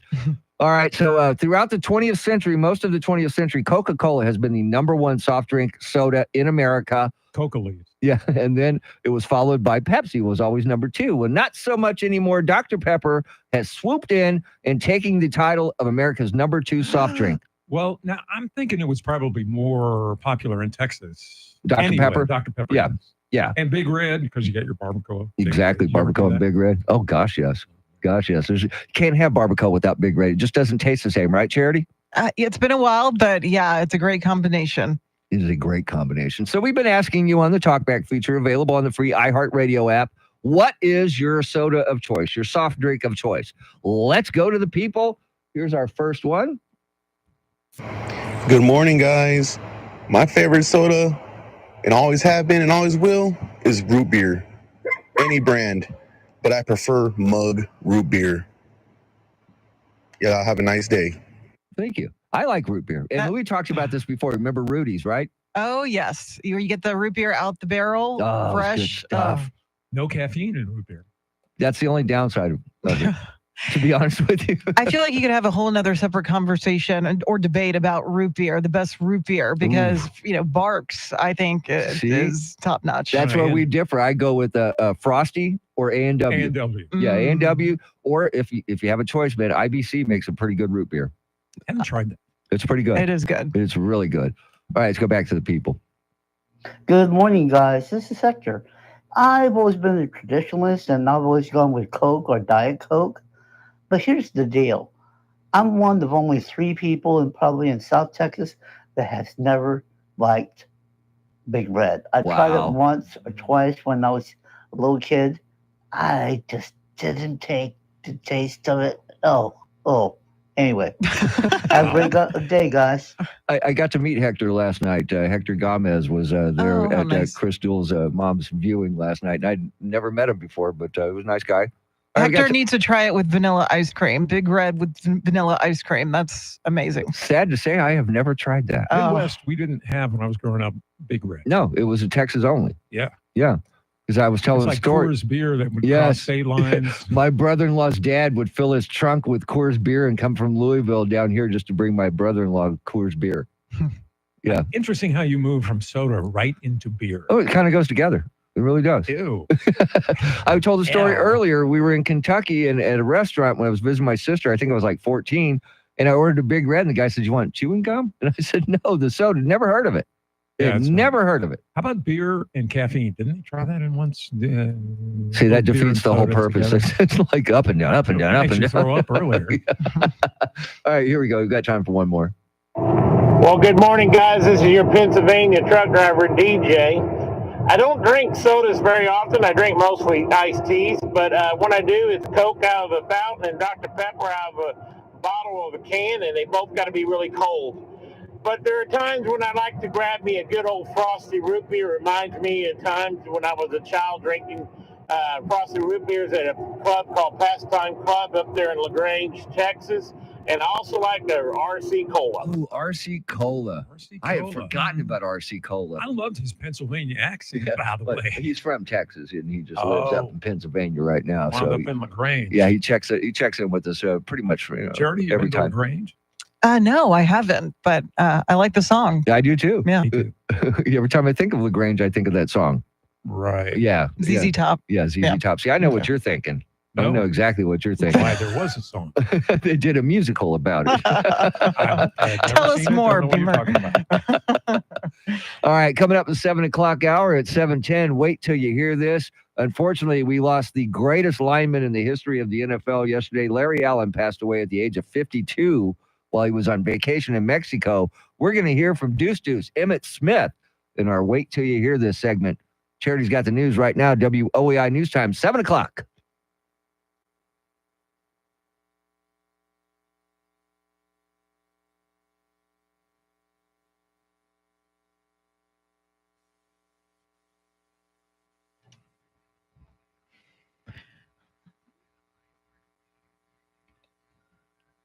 Seven o'clock is our time. San Antonio's first news. Good Tuesday morning. I'm Charity McCurdy. Among our top stories, President Biden is expected to take executive action on the border. 5 states are holding primaries and new focus on the Texas power grid as we hit triple digits. Details ahead. First, traffic and weather together every 10 minutes in mornings.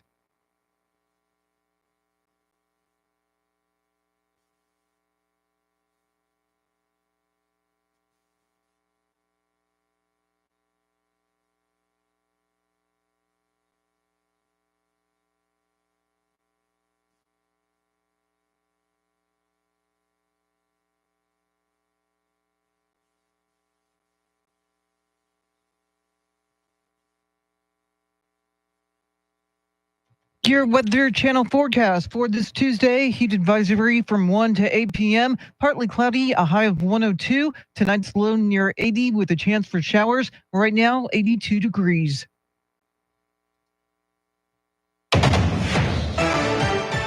Well, an announcement on the southern border is expected today by President Biden. Fox's Tanya J. Powers has more on Decision 2024. The situation at the southern border will be the focus of the executive action by President Biden after sharp criticism over the issue from both sides of the aisle. The scheduling comes a month after a group of 15 House Democrats wrote to President Biden asking him to take executive action and largely blaming Republicans for the lack of legislation to fix the immigration system. A recent Fox News poll said the southern border is the second most important issue for voters, with 69% of those polled saying they disapprove of the president's handling of it. He's set to make the announcement prior to traveling to Normandy with the First Lady to mark the 80th anniversary of the Allied landings there in 1944. Tanya J. Powers, Fox News. Well, congressional Republicans grilled Dr. Anthony Fauci over the origins of COVID-19 during a subcommittee hearing yesterday. Republican Senator Rand Paul told Fox's Hannity he believes the U.S. did in fact fund gain of function at the Wuhan lab where the virus allegedly originated based on leaked emails and insists Dr. Fauci tried covering it up. So in no way was Fauci ever objective. Fauci leaned in on this. He pressed hard, and he used his 40 years worth of accumulated power to try to suppress any story that this came from the lab. Dr. Fauci denied allegations he tried covering up the virus's origin. Well, the jury is in place in the Delaware trial of Hunter Biden on gun possession charges. Here's Fox's Gernald Scott. Hunter Biden watched the selection process Monday as several family members, including First Lady Jill Biden, sat in the courtroom behind the defendant. The 12 jurors plus 4 alternates will hear opening statements today. The jury pool was whittled down by being asked about their opinions on gun rights and drug addiction, 2 central issues in this case. Hunter Biden in 2018 bought a gun as he battled a crack cocaine addiction that he detailed in his memoir. He faces charges of lying to get the gun, falsely claiming he was not a drug user, and gun possession. A conviction could mean 25 years in prison. Colonel Scott, Fox News. Meantime, 4 states in the District of Columbia are holding primary elections today, even though we already know who the likely presidential nominees are. Voters in Montana, South Dakota, New Mexico, and New Jersey are all voting in their state's presidential primaries. However, in South Dakota, Donald Trump's name won't be on the ballot as he's running unopposed. And in the District of Columbia, only Democrats are holding a presidential primary today. Republicans already cast ballots, with voting wrapping up March 3rd. And the D.C. GOP went for Nikki Haley. Before former President Trump was convicted in Manhattan of 34 felonies, Haley said she would be voting for him. Now, Haley's not on the ballot in South Dakota, New Jersey, or Montana, but she is on the ballot still in New Mexico. Voters in both parties can select no preference as a form of protest in New Mexico and Montana, and Democrats can do so in New Jersey.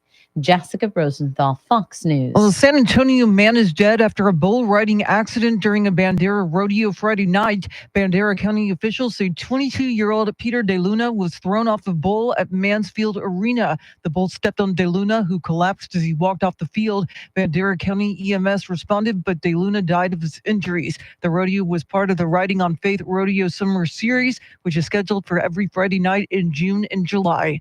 Well, summer temps are bringing renewed concerns that the state's embattled power grid is not up to the job.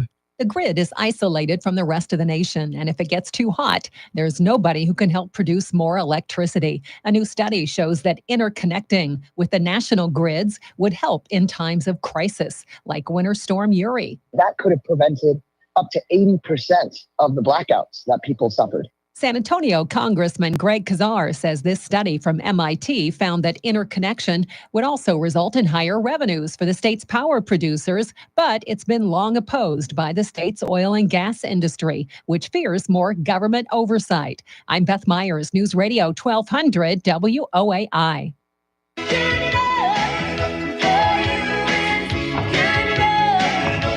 Well, Cyndi Lauper's farewell tour is making 3 stops in Texas this fall. Her Girls Just Want to Have Fun tour comes to Texas on November 12th at the American Airlines Center in Dallas. The next stop is in Austin on November 14th at the Moody Center, followed by a Houston date on November 16th at the Toyota Center.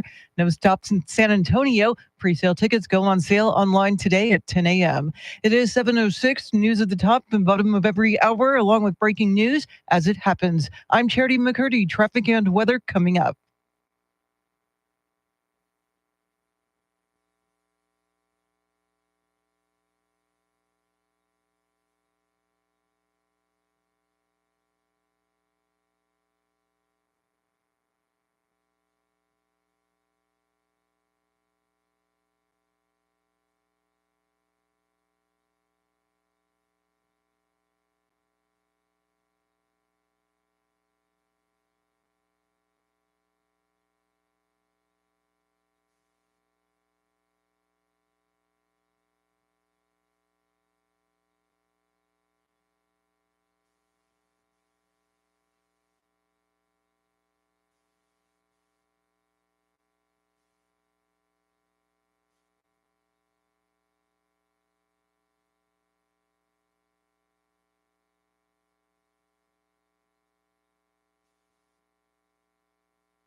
San Antonio's first news on this Yacht Rock Tuesday. Mr. T along with Charity McCurdy. Chris Duell out. Randy Beamer in for Chris Duell, who will be back sometime this week. We're pretty sure Thursday he will be back. All right, coming up after traffic and weather together, wait till you hear this. Deuce Emmitt Smith on the passing of Larry Allen, one of the greatest linemen in the history of the NFL, in my opinion. Right now, traffic and weather together.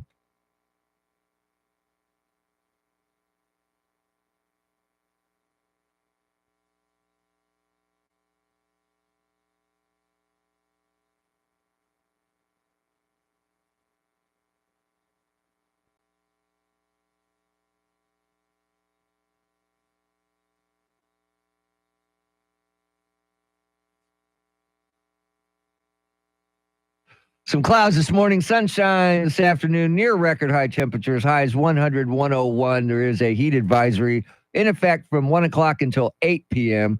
Tomorrow, cloudy skies early, becoming partly cloudy later in the day. Stray shower thunderstorm possible, highs in the upper 90s. And then on Thursday, partly cloudy and hot, highs 100. It is 79 in Westwood Village, 78 in Savino Park, and 78 right here in Stone Oak. WOAI News Time, 710.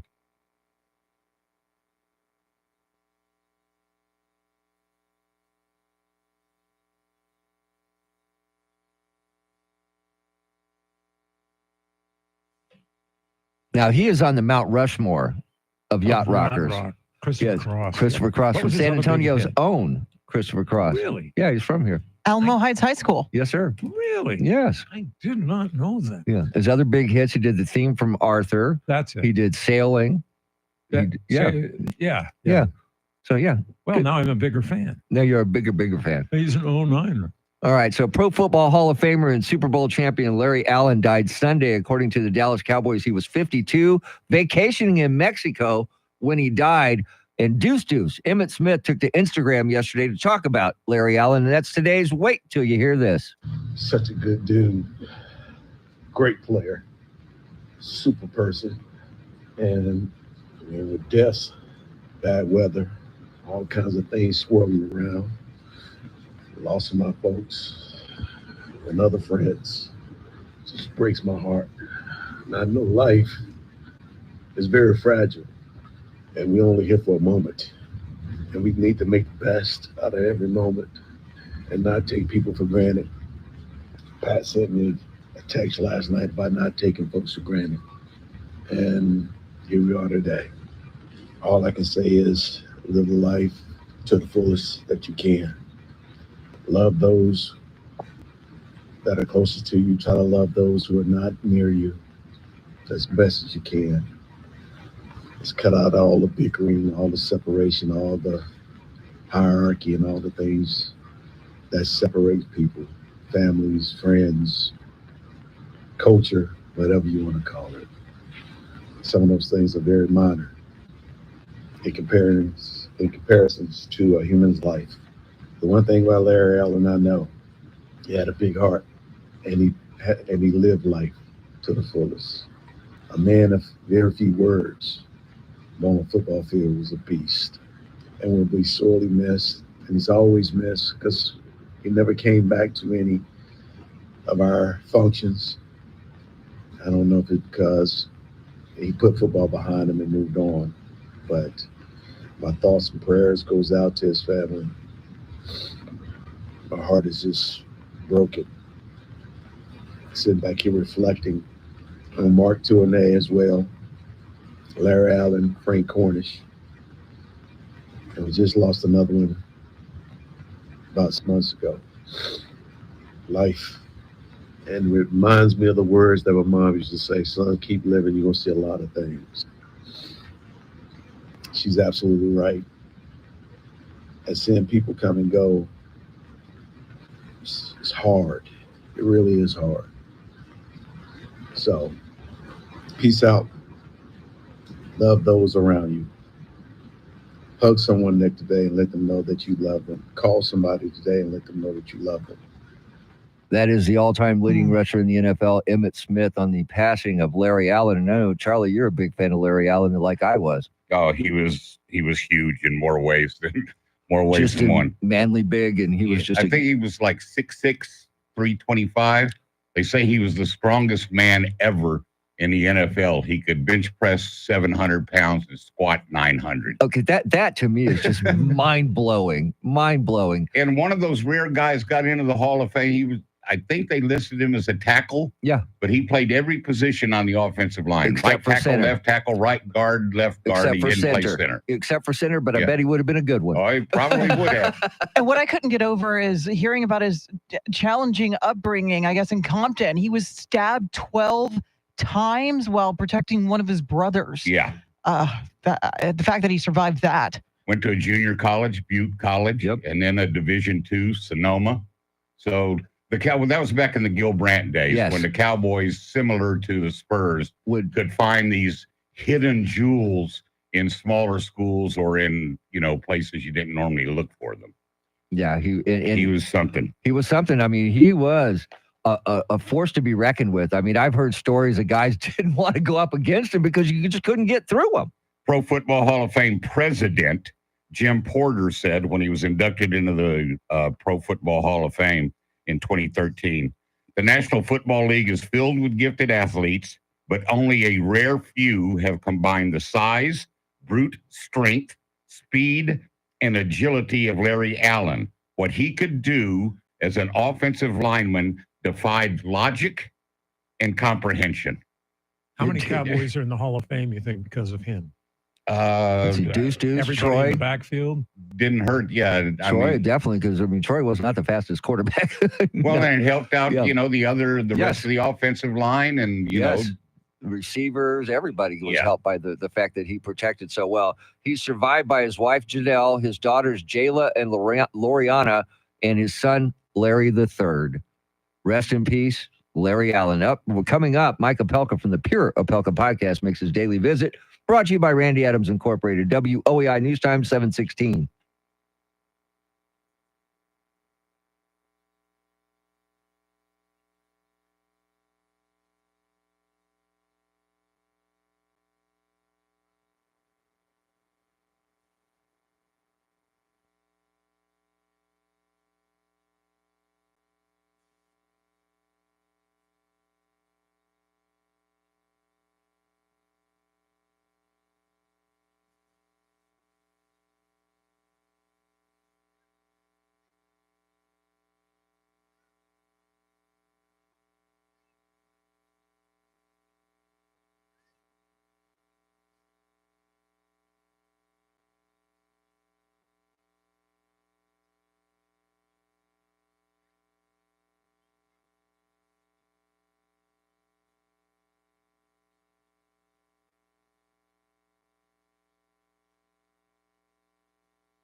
Just ahead of headlines, traffic, and weather together on this Yacht Rock Tuesday, and then we'll check in with Mike Opelka from the Pure Opelka podcast. He's brought to us by Randy Adams Incorporated. Charity, what else is going on?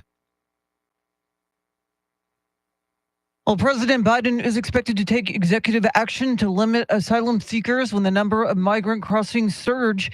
Primaries are being held in 5 states today, and the former president of the San Antonio Firefighters Union has been arrested for stalking. We'll have details coming up. Right now, traffic and weather together.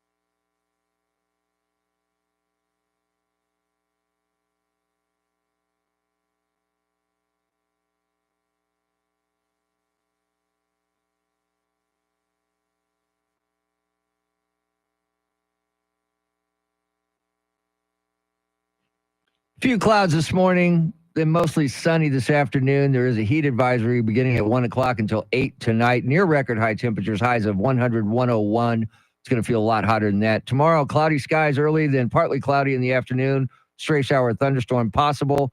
Highs in the upper 90s.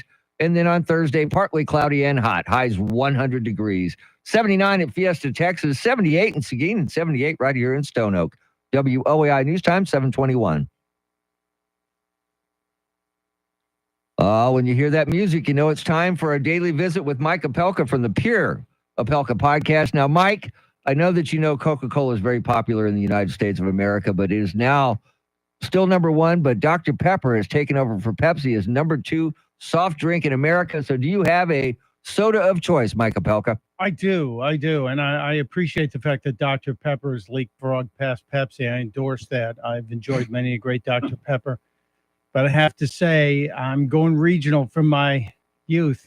Hires Root Beer is a great soda. Ooh, I like Hires Root Beer. Yeah. Good stuff. Hires. How's it spelled? Hires. Okay. I've never heard of They it. don't make it tough. Midwestern people tend to be simple like me. All right. Charity. I'm just checking. I'll look for it in the grocery store aisle. So President Biden is going to be taking executive action on the border, Mike. And a lot of people are asking what took so long.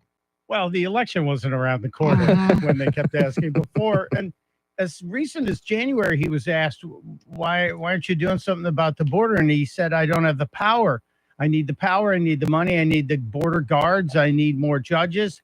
And now suddenly, golly Bob howdy, he found a pen and he can do this. It's amazing. The word is he's going to say, well, at 2,500 a day, that's when we shut the border. But Jay Johnson, the guy who was in charge of the border under Obama, said 1,000 was a crisis. So at least 2.5 times that for Joe. Mike, I'm going to go off grid here a little bit. Novak Djokovic, Joker, just won his 370th match, passing up Roger Federer. He's now won more matches than anyone in tennis, men or women. You have a nephew that is a professional tennis player, Riley. Yeah. Can you kind of give us a little bit of perspective of that accomplishment by the Joker? Yeah, it's really remarkable, Charlie, when you consider that Novak had to sit out a year and a half of major tournaments because he refused to get vaccinated. So here's a guy who could have been winning even more tournaments, and he chose his own personal health choice over getting the vaccine. So he is an incredible athlete, sleeps somewhere between 8 and 10 hours a day, mandatory. But I'll tell you the most important thing about him. When Riley got hurt, as he did, it'll be 2 years ago this August, and had to spend some time away from the sport, Novak texted him or called him at least once a month. Wow. That is so cool. All right. I hope this catches on because I saw a little bit of this on SportsCenter over the weekend. The glow-in-the-dark baseball where they play under black lights. Kind of cool, man. Kind of cool. Kind of cool. It's I awesome. was watching the clips. It's amazing. It This is. is a college spring league, and I'm hoping that maybe minor league baseball will pick up on this too, because the Savannah Bananas should be doing They this should. right now. If you people haven't seen the clips, the uniforms have glow in the dark stuff on them. The baseball glows in the dark, and it's just a lot of fun. It seems like I would love to check it out. Astros already have a uniform that would work in. Glows in the dark. Glow in the dark, don't they? What about chonklers all over a baseball? Throwing the chonk with the San Antonio I'm telling chonklers. you, it was cool to see. I wouldn't mind seeing a game. Mike, appreciate it as always. That is Mike Opelka from the Pure Opelka Podcast. You can catch him each and every weekday morning at this time. Coming up at 7:40, the Hunter Biden trial enters day 2. Our national correspondent, Rory O'Neill, will update us on what's going on. WOAI News Time, 7:25.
7:30 is our time. San Antonio's first news. Good Tuesday morning. I'm Charity McCurdy. Among our top stories, President Biden expected to take executive action on the border. Dr. Anthony Fauci was grilled on Capitol Hill, and the summer heat has arrived early with concerns about the state's power grid. We'll have details ahead. First, traffic and weather together every 10 minutes in mornings.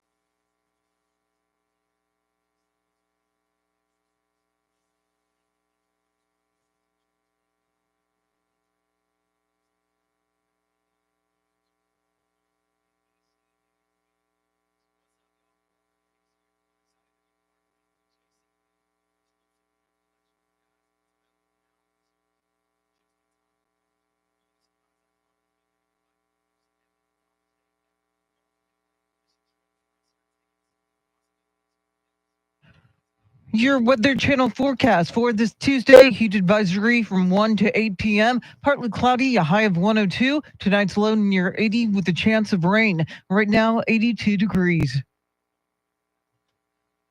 Well, big changes are coming to the Texas border with Mexico. The president is signing an executive order today that will set a daily limit to the number of migrants who can claim asylum. If that's exceeded, the southern border will be shut down. Activists say this will not stop the flow. It will only make the trip more dangerous. They're very vulnerable to being preyed upon by opportunistic criminals who will kidnap people, extort their families. Robert Heyman with the Las Americas Immigrant Advocacy Center in Texas is skeptical of the legality of the executive order, and he expects the lawsuits to come quickly. Michael Board, News Radio 1200 WOAI. Voters will head to the polls in 5 states today. Primaries are being held in Iowa, Montana, New Jersey, New Mexico, and South Dakota. Montana Republicans will select their nominee to take on Democratic Senator Jon Tester, who is considered one of the most vulnerable Democrats this election cycle. Republican candidate Tim Sheehy was endorsed by former President Trump in February. In New Jersey, Congressman Andy Kim is expected to beat embattled Senator Bob Menendez for the Democratic nomination for Senate, as Menendez is facing trial on federal bribery charges.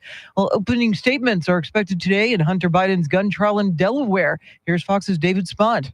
Jury selection began with 250 potential jurors. It was whittled down to 12 jurors plus 4 alternates. We know 6 are men, 6 are women. Hunter Biden and his wife, Melissa, walked out of the courthouse after spending most of the day watching those jurors be picked inside that courtroom. Now, Hunter's charged with 3 felony counts of lying on a federal gun form in 2018 when claiming he was not a drug user. Jurors asked about drug use and gun rights. Hunter's attorney, Abby Lowell, expected to argue that Hunter did not check no to being a drug user on that form. The trial's opening statements are set to begin at 8 a.m. Dr. Anthony Fauci faced questions during a House Oversight Select Subcommittee denying efforts attempting to suppress the origins of COVID-19. Here's Fox's Dan Springer. Dr. Anthony Fauci was definitely in the hot seat, being grilled by Republicans on all things COVID, from the origins, which, he downplayed the possibility that it came from a lab in Wuhan, China, to the mandates that led to kids being out of school for well over a year. Fauci was testifying in front of a House committee that's investigating the nation's response to the COVID pandemic. In January, during a closed-door hearing, he said the 6-foot social distancing rule, quote, sort of just appeared, but while admitting that there was no science behind it, he pinned it on the CDC. Dr. Fauci was also pressed on topics like mask mandates for children under 5. The former president of the San Antonio Firefighters Union is facing a felony stalking charge. San Marcos police arrested 57-year-old Christopher Steele on Friday on a warrant out of Bexar County. Further details about his arrest have not been released. As president of the San Antonio Professional Firefighters Association, Steele led a successful campaign to to limit the pay and tenure of to the city manager. Steele was a battalion chief when he retired from the San Antonio Fire Department in 2021. Well, the start of summer in Texas is bringing renewed concerns about the state's embattled power grid, which is isolated from the rest of the country. A new study shows that interconnecting with either the East or West Coast grids would prevent another disaster like what we saw with Winter Storm Uri, which plunged the state into darkness. So if we want to save money and even save lives, we should simply interconnect Texas's grid infrastructure. San Antonio Congressman Greg Casar says this study from MIT found that interconnection would also result in higher revenues for the state's power producers and a reduction in greenhouse gases, but it's been long opposed by the state's oil and gas industry, which fears more government oversight. Well, 2 cities in Texas have made a new list of the friendliest cities in the South. Southern Living magazine ranked the 15 friendliest southern U.S. cities, with San Antonio coming in at number 12 and Austin at number 13. Southern Living surveyed 20,000 respondents online about Southern hospitality. San Antonio was cited for its Fiesta cultural celebration and other festivals, as well as the Riverwalk and its safe, family-friendly neighborhoods. Austin was touted for its live music and culinary scenes. The friendliest city on the list was Charleston, South Carolina. Eric Lycum, News Radio 1200 WOAI. Well, the San Antonio International Airport is adding 3 new nonstop flights this week to domestic, 1 international. On Saturday, Viva Aerobus launched its twice-weekly flight to Torreon, Mexico. That route will fly on Tuesdays as well. Southwest Airlines takes off today for Burbank, California for the first daily flight to the destination. Tomorrow, American Airlines will launch a daily nonstop to Philadelphia. April was the airport's 12th straight record-breaking month with 7% more passengers than April of last year. It is 7:37. Traffic and weather together in a minute, but first, to check of your money in the world of business, Ed Corey is live at the Bloomberg News Desk.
Thank you, Ed. News at the top and bottom of every hour, along with breaking news as it happens. I'm Charity McCurdy. Here's traffic and weather.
San Antonio's First News, Mr. T, along with Charity McCurdy. Randy Beamer in for Chris Duell. Charlie Parker is here. We're going to check in with him coming right up. But we welcome in our national correspondent, Rory O'Neill. So the jury has been seated in Hunter Biden's federal gun trial in Delaware. Now, Rory, what exactly are the charges? Right. There are 3 felony gun charges. 2 of them relate to the paperwork that Hunter Biden filled out back in 2018 when he purchased his Colt 38. The third charge relates to possessing that firearm. He had it for 11 days before a domestic squabble, let's put it that way. And so all told, you add it up, it could be a potential 25-year sentence, but that's unlikely. So what questions were the jurors asked when it comes to drug addiction or alcoholism? Well, right. So the family member, or rather the prospective jurors were asked if they had family members who knew or worked with the Bidens, but also their own personal history as it relates to guns. Has someone in your family recently purchased a gun? Do you keep a gun in your household? And then there were questions about addiction, about whether or not they have been or know others in their family who have struggled with addiction or lost family members to addiction. So a broad range of topics as they tried to get this jury down to the final panel of 12. 6 men, 6 women, and 4 alternates as well. You mentioned that it could be up to 25 years, but it's not likely. What do you think it's more likely to be? Yeah, it's rare to prosecute this kind of case when the gun involved has not been used in a crime. So it's pretty rare to have this. And remember, this was all a result of the plea deal from last year that the judge refused to sign off on. So then the special counsel was appointed, and they are the ones who then went forward with these charges in the gun case in Delaware that's happening now. Also in September, Hunter Biden is on trial again on tax evasion charges.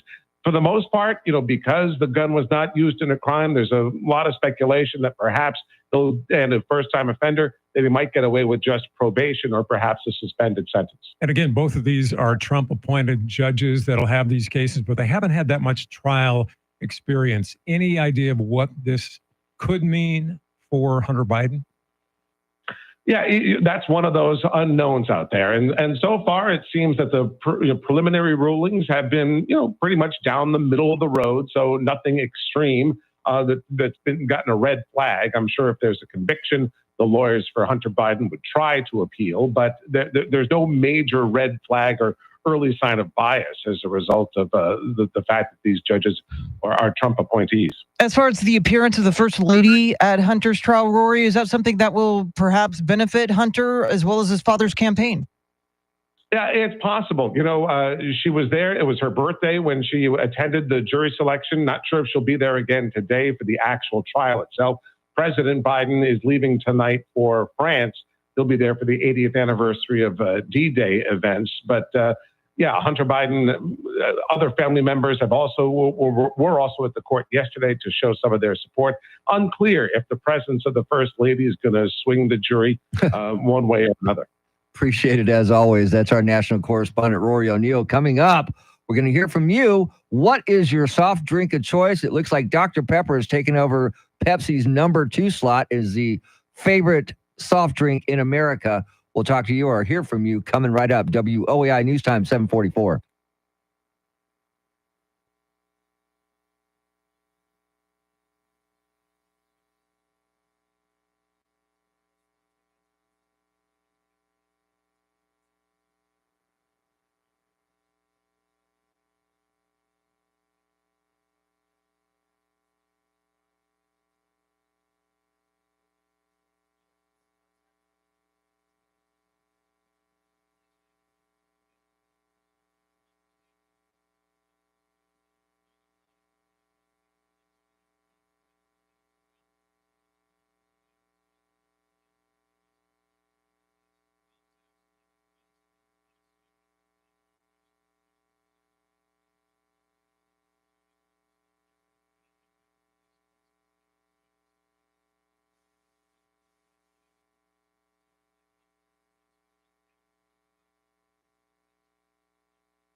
Just ahead of headlines, traffic, and weather together on this Yacht Rock Tuesday.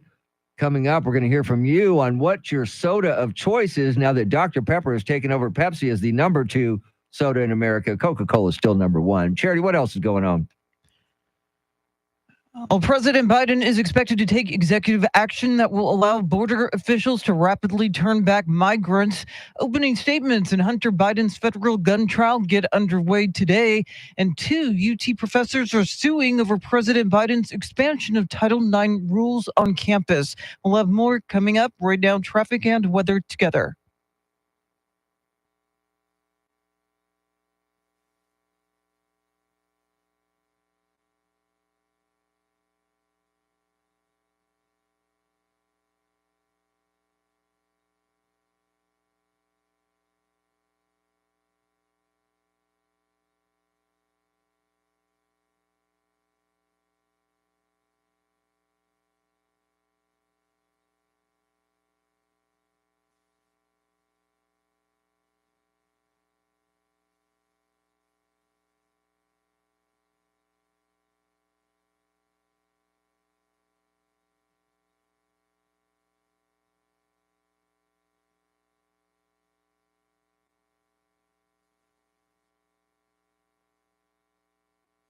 Heat advisory in effect from 1 o'clock till 8 o'clock tonight. Few clouds early, otherwise mostly sunny. Near record high temperatures, highs 100, 101. Tomorrow, cloudy skies early, partly cloudy in the afternoon. A stray shower, thunderstorm possible, highs in the upper 90s. And then on Thursday, partly cloudy and hot, highs 100. 79 in Alamo Heights, 79 in Westwood Village, and 78 here in Stone Oak. WOAI News Time, 7:51.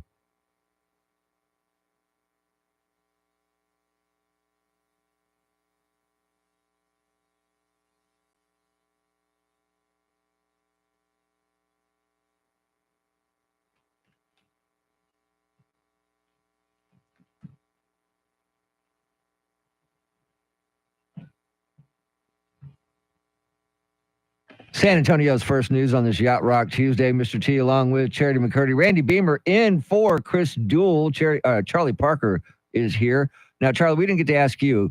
Dr. Pepper has taken over as the number 2 soft drink in America. They just knocked Pepsi out of the top 2. Coke is still number 1. Do you have a soda of choice? Not really. I don't drink them. Very rarely do I have a soda. Back when I was a kid, I loved me some Delaware Punch. Delaware Punch. Wow. You That was remember good that? stuff. Oh, yeah. It was like drinking grape syrup. Yes. I mean, it was sugar. Sweet. Oh, it was yeah. sweet. Oh, I don't know yeah. if they still make them or not. Is that regional? Because I don't remember that. Well, it was regional, but here, I guess, because Delaware Punch, I mean, it was like Hawaiian Punch kind of thing. That sounds like Very similar. No, it was nowhere near similar to Hawaiian Punch. It was not as sweet. I mean, It was Hawaiian sweeter. Punch was not as sweet as Right. Delaware Punch, but Yeah. yeah, same kind of thing, You though. have to have caffeine in your drink. Not soda? really. I no. do. Must Charity? have. Must have. No, I'm backing off the caffeine in my older age. I mean, if I had to drink a soda today, probably A&W cream soda. Cream soda. That's good. Really, Yeah. really How good about, with a Reuben sandwich. Ginger ale. You ever go to the ginger ale? When I'm bar? sick. Yeah. If I got stomach My issues. parents, when I was a real little kid, used to drink ginger ale, I guess, with their beverages of, their alcoholic. Oh, like beverages. whiskey and ginger. And I or, drank some out of a refrigerator Or once. when It was you were horrible. when you were sick, did they give you anything to like 7-Up? That's what I. yeah, we used to When get I got 7 sick, Up. they just told me go to my room and get well. Wow. All right, let's go to the people. Here's Daryl. Morning. This is Daryl. I like the original Coke. Back before all the new Coke and classic Coke debacle, boy, that original Coke would just tickle your throat going down. And they just don't make it like that anymore. Closest thing to that would be a Mexican Coke.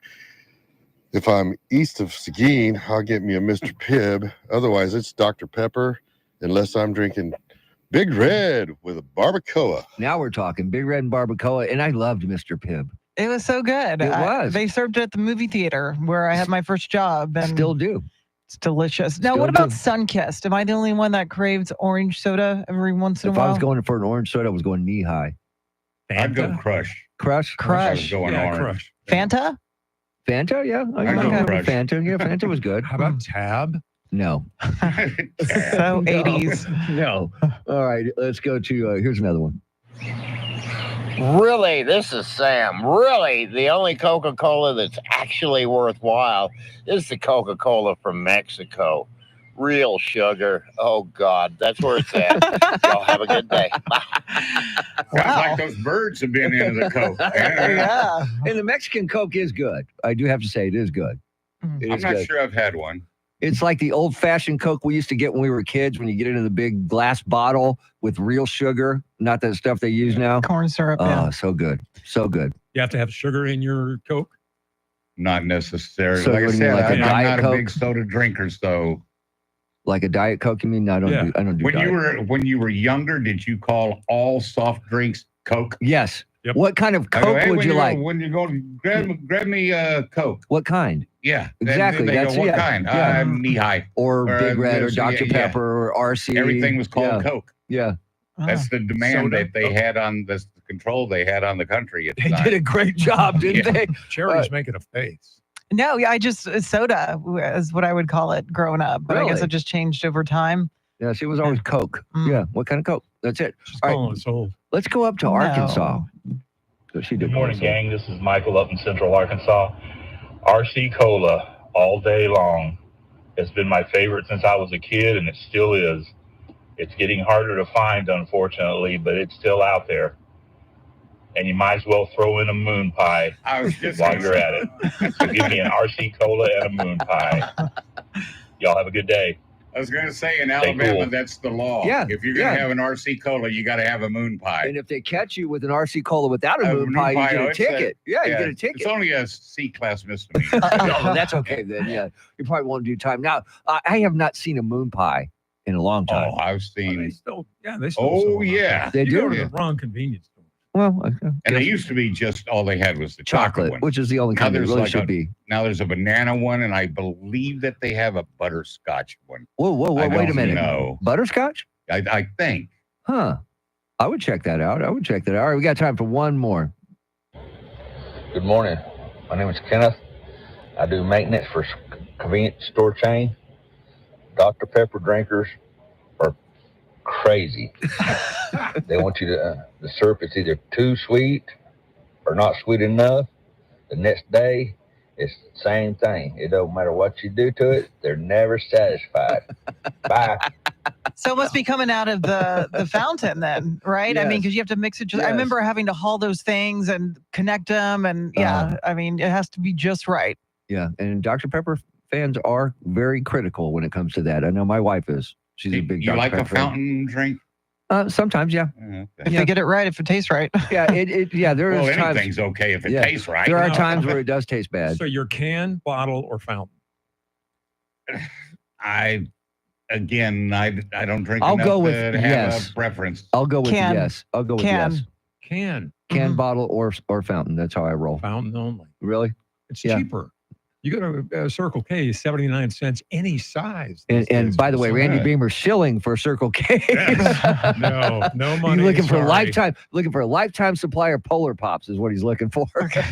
You get the hot dogs off the grill at the store too. that have been there for since the last administration. You're looking for cancer? I think those are good. All right, Charlie Parker is here, Randy Beamer's here, Charity McCurdy's here, I'm here. Stick around. WOAI News Time 7:58.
8:01 is our time. San Antonio's first news. Good Tuesday morning. I'm Charity McCurdy. Among our top stories, President Biden is expected to take executive action on the border.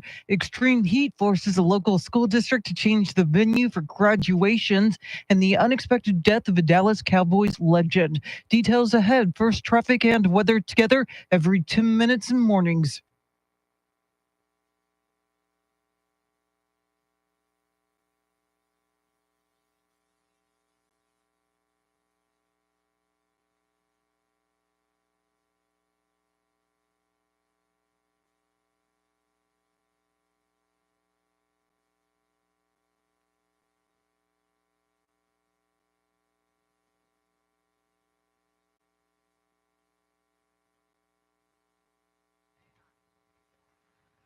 Your Weather Channel forecast for this Tuesday. Heat advisory from 1 to 8 p.m. Partly cloudy, a high of 102. Tonight's low near 80 with a chance for rain. Get a move on. It is 82 degrees. Well, an announcement on the southern border is expected today by President Biden. Fox's Tanya J. Powers has more on Decision 2024. The situation at the southern border will be the focus of the executive action by President Biden after sharp criticism over the issue from both sides of the aisle. The scheduling comes a month after a group of 15 House Democrats wrote to President Biden asking him to take executive action and largely blaming Republicans for the lack of legislation to fix the immigration system. A recent Fox News poll said the southern border is the second most important issue for voters, with 69% of those polled saying they disapprove of the president's handling of it. He's set to make the announcement prior to traveling to Normandy with the First Lady to mark the 80th anniversary of the Allied landings there in 1944. Tanya J. Powers, Fox News. Congressional Republicans grilled Dr. Anthony Fauci over the origins of COVID-19 during a subcommittee hearing yesterday. Republican Senator Rand Paul told Fox's Hannity he believes the U.S. did in fact fund gain of function at the Wuhan lab where the virus allegedly originated based on leaked emails, and insists Dr. Fauci tried covering it up. In no way was Fauci ever objective. Fauci leaned in on this. He pressed hard, and he used his 40 years worth of accumulated power to try to suppress any story that this came from the lab. Dr. Fauci denied allegations he tried covering up the virus's origin. A jury has been seated in Hunter Biden's federal firearms case. 12 jurors and 4 alternates were selected in a Delaware federal courtroom. The president's son is accused of illegally buying and possessing a gun while being addicted to drugs in 2018. Biden has pleaded not guilty to the 3 charges. Opening statements are beginning today. A third of hostages still held by Hamas are already dead. That's according to the government of Israel. The official estimate is that Hamas still holds 120 people captive, but 43 have been declared dead in absentia. Palestinian militants took around 250 hostages into Gaza during their massacre of October 7th last year. Israeli officials based their tally on intelligence tip-offs, video evidence, and forensic analysis. Meanwhile, the families of 8 Americans kidnapped by Hamas are on Capitol Hill for a bipartisan meeting about efforts to get them released. President Joe Biden's pushing Hamas to accept a ceasefire proposal that would see some hostages go free. Jonathan Savage, Fox News. Well, San Antonio ISD is moving 3 high school graduations indoors this week to get them out of hot temperatures. Ceremonies for Sam Houston, Brackenridge, and Highlands High School were originally set for Alamo Stadium, but will instead be at the Alamo Convocation Center. Most of SAISD's 18 graduation ceremonies take place at the Alamo Convocation or the Freeman Coliseum. And summer temps are bringing renewed concerns that the state's embattled power grid is not ready. The grid is isolated from the rest of the nation, and if it gets too hot, there's nobody who can help produce more electricity. A new study shows that interconnecting with the national grids would help in times of crisis, like Winter Storm Uri. That could have prevented up to 80% of the blackouts that people suffered. San Antonio Congressman Greg Kazar says this study from MIT found that interconnection would also result in higher revenues for the state's power producers, but it's been long opposed by the state's oil and gas industry, which fears more government oversight. I'm Beth Myers, News Radio 1200 WOAI. Well, Dallas Cowboys legend and Pro Football Hall of Famer Larry Allen has died. He passed away suddenly at the age of 52 while he was on vacation in Mexico with his family on Sunday. Allen played 14 seasons in the NFL with the Cowboys and San Francisco 49ers. It is 8:06, news at the top and bottom of every hour, along with breaking news as it happens. I'm Charity McCurdy, traffic and weather coming up.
All right, help me out, Andrew. I'm not familiar with this song. Do you know the song, Charlie? Sounds kind of like Boz Scaggs. Is it Boz I wouldn't Scaggs? bet on it.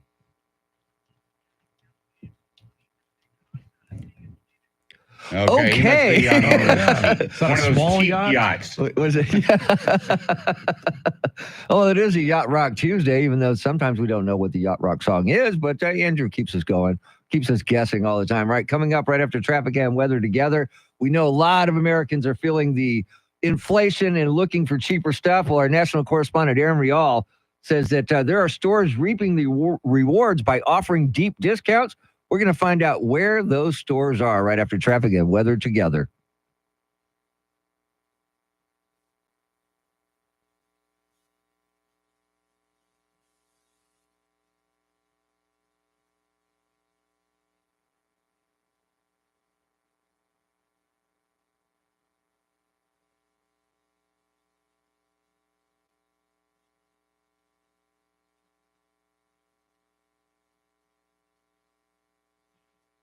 Got a heat advisory in effect from 1 o'clock this afternoon until 8 o'clock tonight. A few clouds this morning, otherwise mostly sunny and hot.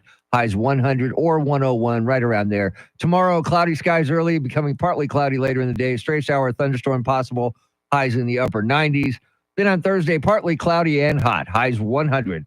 It is 80 degrees in Terrell Hills, 80 in Kirby, and 79 here in Stone Oak. WOAI News Time 810.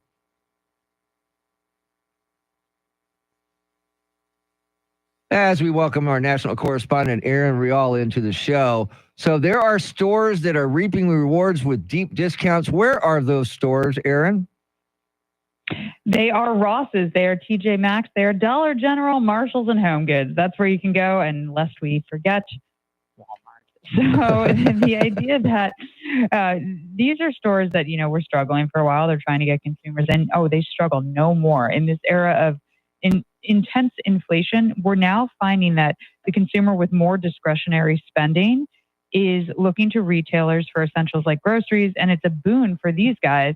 They're eating the lunch of the high-end retailers. If you look at a Burberry, and I'm not picking on Burberry specifically, but they had plummeting sales, 40% in the first quarter of this year. LVMH, the Moet, Hennessy, Louis Vuitton, they've reported that liquor sales, expensive liquor, way down. And this continues to go on and on. We are seeing a lot of folks who otherwise would have, been shopping at Whole Foods saying, no, we're not doing it anymore. We're going to Walmart. Now, Aaron, while Americans may be getting better prices at these discount stores, is the quality of the goods at the same level?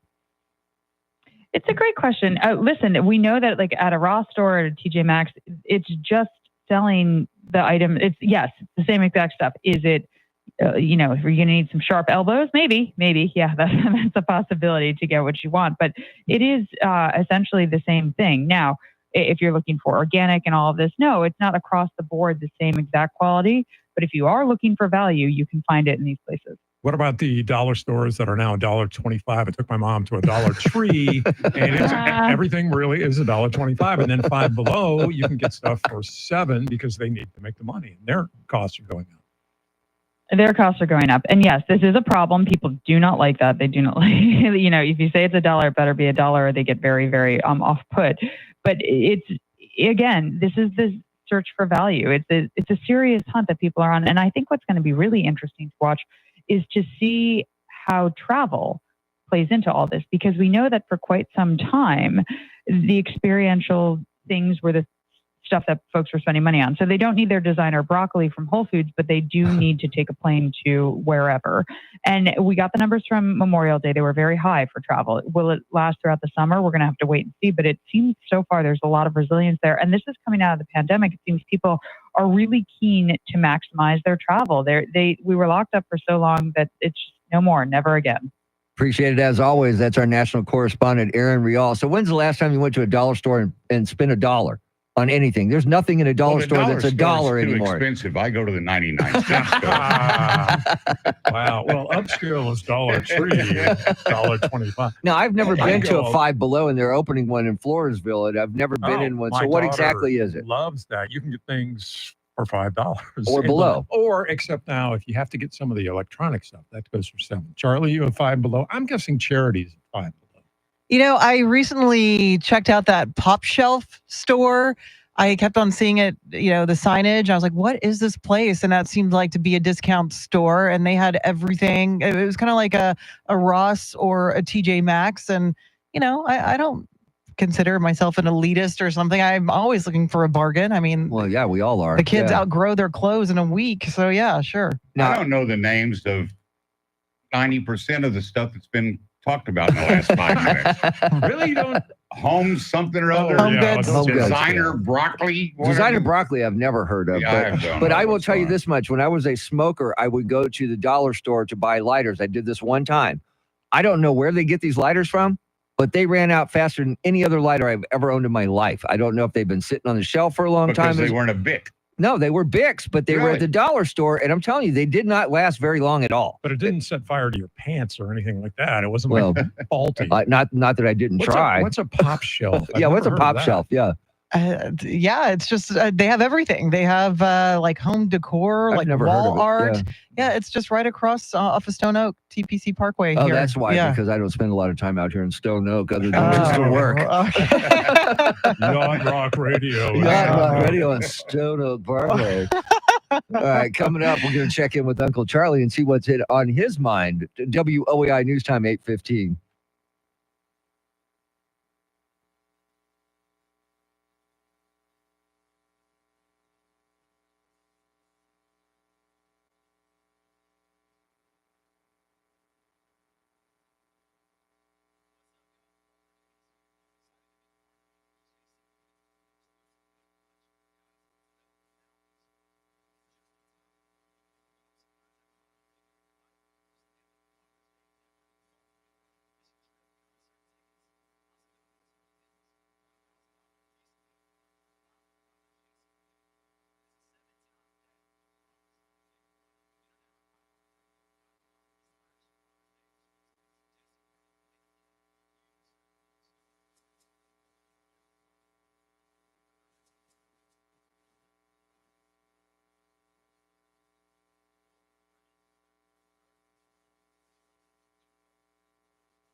Just ahead of headlines, traffic and weather together on this Yacht Rock Tuesday. Coming right up, Uncle Charlie's here. We're going to find out what's on Uncle Charlie's mind. Charity, what else is going on?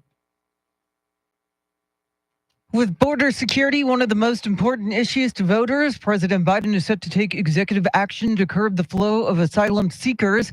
With triple-digit highs comes concerns about whether the state's power grid can keep the AC humming, and the San Antonio International Airport is adding 3 new nonstop flights this week. We'll have details coming up. Right now, traffic and weather together.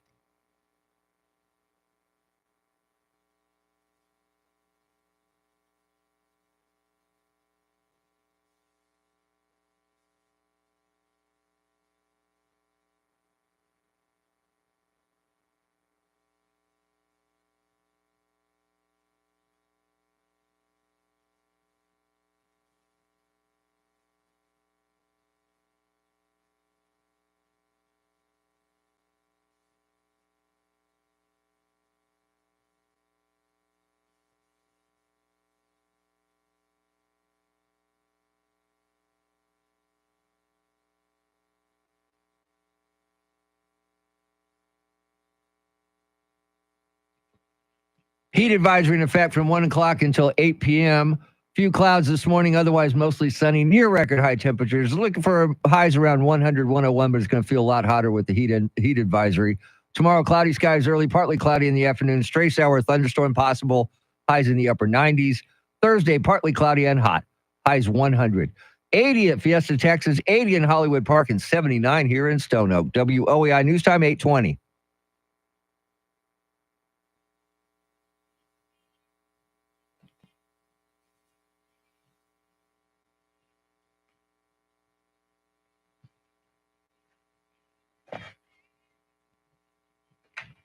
Just for you, man. Just for you. Chicago, the depressing years. Yes. All right, Charlie. So what is on Uncle Charlie's mind this morning? Championships.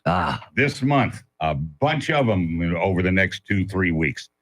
Women's College World Series begins tomorrow. Best 2 out of 3. Texas, ranked number 1 in the nation, eliminated Stanford last night. Florida ended Oklahoma's 20-game win streak. So they play again today. The winner meets Texas tomorrow. Best 2 out of 3 at this point. By the way, Texas over the weekend, in case you missed it, NCAA champions in rowing. Yes. I didn't know we had a good rowing team. Texas is, they do well in all sports. Yes. Stanley Cup finals are set. Best of 7 begins Saturday. Edmonton Oilers, Florida Panthers. Edmonton looking to win the Stanley Cup for the first time since 1990. Wow. And the Florida Panthers have never won the Stanley Cup. They were in the finals last year, but they lost to Las Vegas. Yes. So that begins on Saturday. NBA finals begin Thursday. Yeah. Dallas Mavericks, Boston Celtics, best of 7. Mavs are looking for their second championship. Their first and last was in 2011. What do you think Boston's going for? Number 18, so they can tie the Lakers. They're tied with the Lakers now. Well, they're for tied right now, 17. so there will be 18. They'll be take the lead. Boston is going for their 18th championship. That's a lot. Their last was in 2008. Men's College World Series begins in Omaha next Friday, the 14th of this month. Super regionals are this weekend. We're down to 16 teams. They will announce the super regional sites today. Okay. But it's very rare for the higher seed to not host. Okay. But it can be done. Okay. Number 1, Tennessee will play Evansville. Number 2, Kentucky, Oregon State. Number 3, Texas A&M against Oregon. Clemson in Florida. Georgia, North Carolina State. Florida State, UConn. Virginia, K-State. West Virginia, North Carolina. And by the way, of the 16 teams headed to the super regionals, 5 are from the SEC, 4 are from the ACC. It's not just football anymore in those two conferences. We mentioned Larry Allen, Hall of Famer, Dallas Cowboy offensive lineman, passed away Sunday in Mexico. And the biggest news probably of the week is Justin Jefferson of the Vikings just got a $140 million 4-year extension. That's $35 million a year. So CD Lamb loves that. I was going to say the only guy happier than Justin Jefferson is CD Lamb because he's next in line. Yeah. Now, do you think the Cowboys will give him that much or close? They can't. They can't. I don't know how the Vikings are going to be able to structure that. Well, they're going to structure. Who's going to throw him the ball? I don't know because they don't have enough money to get anything else. That's what's happening with the Cowboys. If they try to do this, what they'll probably do for CD Lamb is put him on a franchise tag, which is just going to make him angry. Yeah. Because you can't live off $17 million a year. That's hard. What I didn't mention there, but I think it goes without saying, so I'll say it anyway. Justin Jefferson is now the highest paid non-quarterback in the history of the National Football League. That's just crazy money. It's crazy money. Well, when you start talking $2 million, you're talking crazy money. That's true. And now That's you're true. talking $35 million. And it's $110 million guaranteed, $88 million signing. That's a lot I of can't money. do the math. What $35 million a year comes out to per game? I don't know, but I don't know, $2.5 million a Okay, game. 2.5, It's just close crazy. to $2.5 million. And wow. by the way, I'm pulling for Texas A&M in the College World Series, but looking at the teams that are in it, I think it's Tennessee and everybody else. And speaking of Texas A&M, Texas A&M, that rivalry is back now because of the SEC. Because that's going to be cool. Yeah, I miss that. And you see that they moved the Oklahoma Texas game to now 2:30 instead of 11 o'clock. You know what's going to happen? You're giving these guys more time to get drunk before the game. Well, usually college kids that are going to games, it doesn't matter if the game's at That's 8 true. a.m., they're Well, drunk. They're getting up in the so it doesn't morning and matter, starting. 8, Yeah, but 10, still, 11, that 2, that 3. Red River rivalry. I mean, it gets going pretty heated. Now you're going to give them more time to get heated. Yeah. Heated. So that'll be interesting. It'll be interesting. It's going to be cool. It's going to be cool. That is Uncle Charlie. He's going to stick around for a little bit. Coming up, we'll check in with Joe Pag, see what's on the show this afternoon. WOAI News Time, 8:26.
8:32 is our time. San Antonio's first news. Good Tuesday morning. I'm Charity McCurdy. Among our top stories, President Biden is going to take executive action on the border. It's day 2 of Hunter Biden's trial, and the summer heat has arrived early with concerns about the state's power grid. Details ahead. First, traffic and weather together every 10 minutes in mornings.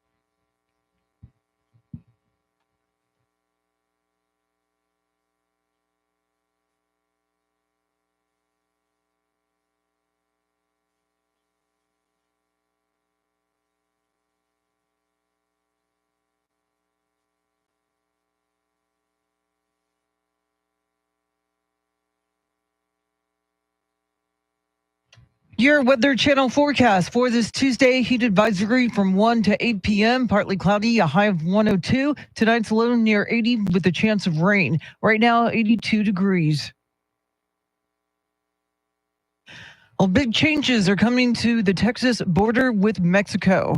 The president is signing an executive order today that will set a daily limit to the number of migrants who can claim asylum. If that's exceeded, the southern border will be shut down. Activists say this will not stop the flow. It will only make the trip more dangerous. They're very vulnerable, being preyed upon by opportunistic criminals who will kidnap people, extort their families. Robert Heyman with the Las Americas Immigrant Advocacy Center in Texas is skeptical of the legality of the executive order, and he expects the lawsuits to come quickly. Michael Board, News Radio 1200 WOAI. Well, Mexico has a new president, but it's unclear whether Claudia Sheinbaum will bring a change to immigration policies that would slow the flow from Central America. We just don't know which Claudia Sheinbaum will show up to govern. Will it be the surrogate for Mr. López Obrador, or will she chart her own course? Professor Tony Payan at Rice University says it's likely there will not be any changes for now. Mexico has recently been doing more to help the U.S., but the new Mexican president is inheriting a number of ticking time bombs, including an economic downturn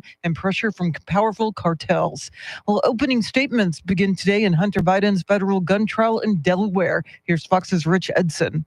Prosecution goes first, and it's Hunter's attorneys. Each side is expected to get about 45 minutes to begin their arguments. They are addressing a jury of 6 men, 6 women.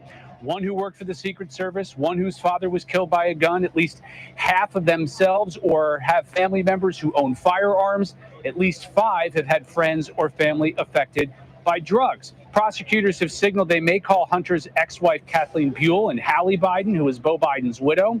Prosecution revealed it would open its case by calling FBI Special Agent Erica Jensen to the witness stand. It is unclear which witnesses the defense may call. First Lady Jill Biden was in court yesterday and is expected to appear again today. The son of Tennessee Representative John Rose stole the show during an address by his father on the House floor yesterday as the congressman was discussing former President Trump's felony conviction. Guy Rose was caught making silly faces and gestures at the camera and spoke to Fox and Friends about what the gestures mean. I was trying to get Sam's attention because if you looked closely, you could know I was making a symbol S. Okay. A. M. The brother Sam is 3 and was watching from Tennessee. Guy is 6 and has just graduated from kindergarten. Well, 2 UT professors have filed a suit against the Biden administration over Title IX rules regarding students having out-of-state elective abortions. Philosophy professor Daniel Bonavac and finance professor John Hatfield say it goes against their First Amendment rights to treat those absences as excused unless the abortion is medically necessary to save the mother's life. They view elective abortions as, quote, an act of violence against the most vulnerable and defenseless members of the human family, unquote. The suit also alleges that professors will not allow teaching assistants to wear cross-dressing attire on the job or use plural pronouns to address individual students in accordance with grammar rules and professional standards. Eric Lycum, News Radio 1200 WOAI. The start of the summer in Texas is bringing renewed concerns about the state's embattled power grid, which is isolated from the rest of the country. A new study shows that interconnecting with either the East or West Coast grids would prevent another disaster like Winter Storm Uri, which plunged the state into darkness. So if we want to save money, and even save lives. We should simply interconnect Texas's grid infrastructure. San Antonio Congressman Greg Casar says this study from MIT found that interconnection would also result in higher revenues for the state's power producers and a reduction in greenhouse gases. A popular soda brand is facing a class action lawsuit. The soda brand Poppy claims the drink has prebiotic benefits and uses the market slogan, "Be gut happy, be gut healthy." But in a lawsuit filed in U.S. District Court in San Francisco, a plaintiff says the beverages only contain about 2 grams of prebiotic, a level too low to provide significant benefit. In a statement, the soda brand called the lawsuit baseless. Poppy is one of several brands claiming to improve health and wellness. Data compiled by the consulting firm Elix Partners shows U.S. sales of prebiotic and probiotic drinks more than tripled last year. Tom Graham, Fox News. It is 8:37. Traffic and weather together in a minute, but first, a check of your money in the world of business. We welcome in Ed Corey live at the Bloomberg News Desk.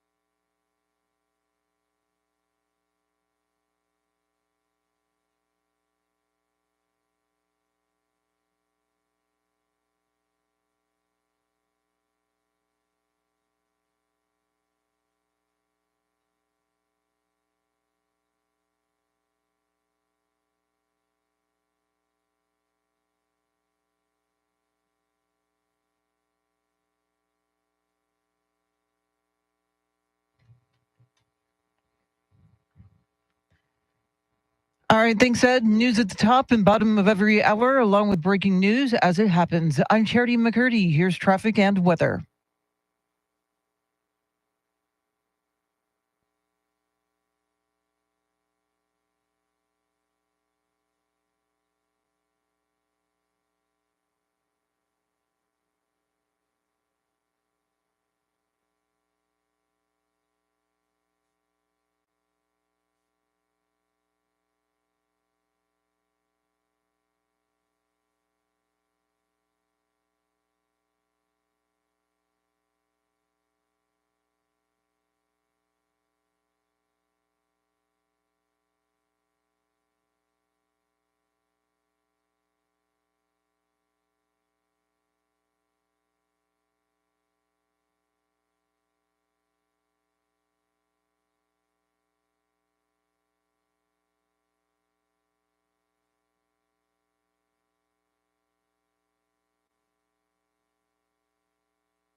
The things you do for love.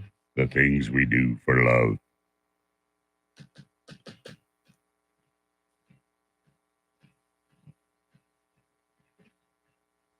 It is a Yacht Rock Tuesday here on San Antonio's First News. Mr. T, along with Charity McCurdy, Randy Beamer in for Chris Duell. Charlie Parker's here. Oh, yeah. And Joe Pags, who's on from 5 to 8 every afternoon, checks in with us every morning. So, Joe, you're still working on still talking about the verdict that happened last week. Yeah, we keep on unpacking exactly what happened in that jury trial last week where the verdict was brought down 34 counts guilty for the former president, Donald Trump. We had Will Scharf on the program, his personal attorney yesterday, who's already working on the appeal. And Jesse Banal joins us today, constitutional law attorney for President Trump. Make sure you stick around for that. And Charles Marino joins former United States Secret Service special agent about who's in this country because of the open border. He says it's not good. And we've got much more coming up today at 5 o'clock on News Radio 1200 WOAI. We'll see you then. Have a good morning. Thanks, Joe. You can catch Joe each and every weekday afternoon at 5 o'clock, 5 to 8.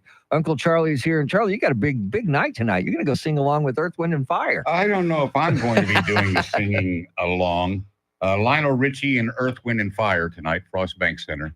I don't know. It's been promoted as the tickets were given to me by my daughter Kayla for my birthday. Oh, thank you. Sing along all night long. I don't know, and I've done a little research. You know, I haven't exerted myself too much, but I'm not sure just exactly what that means. If it means that the audience is going to sing along, then I think I'm not going to enjoy myself. See, I don't like concerts where they're not touted as sing along, Right, but people sing anyway. are singing Well, those are along. most concerts these days are just like that, aren't they? Well, see, the way I envision this is if you've ever been to like a sing-along movie where they actually put the words up on a screen, I can Haven't see, done that I either. can see that there being a big screen behind the acts with the words going across so people can get the words right. I've been at Rocky Horror Picture Show where you just scream things out. Yeah, but that's more not singing audience along. participation kind of thing. Yeah, I don't know. I don't know. I guess I'll find out. Well, now, I may or may not, whether it is sing along all the time or not sing along all the time, I do a real good ow. Ooh, all right. That For was Brick House. just a weak one. Yeah. But because almost every song Lionel does, there's a It's point in there where he, ow. So I'll probably throw one of those out just to entertain the people in my immediate area, but I don't think I'll be doing much singing along. That sounds like charity. Do you do the sing along and ow? You know, when I go to a concert, I paid a lot of money to hear the actual performer sing, but the name of this tour suggests otherwise. I guess you have to be open to anything. Now, is it just Earth and Fire? Is Wind still there? Because I know there's not a lot of people left. Yeah, They've lost a lot yeah. of people to death over the Sure, years. sure. But it's not like you've got, it's not like you have a real front man. No, but I love the horns, man. I mean, no, absolutely. There's nothing better Yeah. than horns and rock music. I love it. It's going to be. It'll be a good different. show, except for the other people singing. Yeah, if that's all night long, then And there are a couple of Lionel Richie songs where you can get up and go get you something. Dancing on the ceiling. Well, I'm okay with dancing on the ceiling. I'm not all. I don't like endless love. Oh no. Unless Brooke Shields is coming out, no, thank you. He'll obviously do some Commodore stuff because that's had a lot of hits with the As long as Commodores. he does Brick House, man. Got to hear See, me I'm some not a Brick big House. Brick Oh, I House like guy. Brick House. My favorite Lionel Richie song is "Sail On." Oh, I like that one too. Because that was my mother's favorite. Oh, okay. Lionel Brick Richie House song. was a big song. I know. I Late love that song. 70s for I remember bars. going to the Skateland West over there off of Highway or off of 410 skating to Brick House, man. Yeah, but see, none of the Commodore songs had the ow. No, they did not. Ow. They did not. So you have to stick to the solo stuff for that. Yeah. She already gave you a look each time that you have done that. Ow! Charlie, okay? He is Charlie Parker. He's going to stick around for a little bit longer. Randy Beamer's here. Charity McCurdy's here. I'm Mr. T. Don't go anywhere. WOAI News Time 845.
Just ahead of headlines, traffic, and weather together on this Yacht Rock Tuesday. Coming up, your Sean Hannity Morning Minute before we turn things over to Glenn Beck at 9 o'clock. Charity, what else is going on?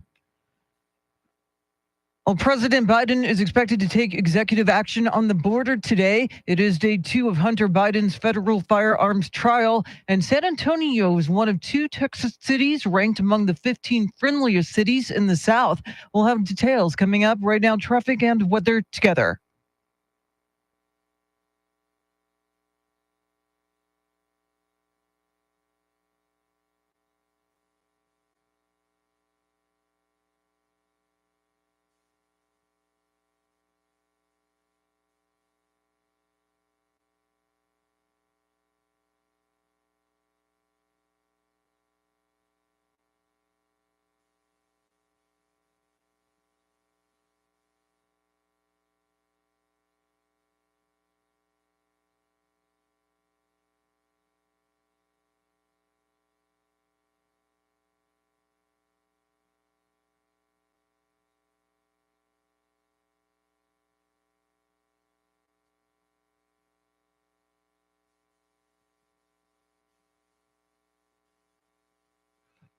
Heat advisory in effect from 1 o'clock till 8 o'clock this evening. You may see some clouds this morning, otherwise mostly sunny, near record high temperatures, highs right around 101 degrees. Tomorrow, cloudy skies early, partly cloudy in the afternoon. Stray shower, thunderstorm is possible, highs in the upper 90s. Then on Thursday, partly cloudy and hot, highs 100 degrees. It is 80 degrees in Hollywood Park, 80 in Westwood Village, and 79 here in Stone Oak. WOAI News Time, 8:51.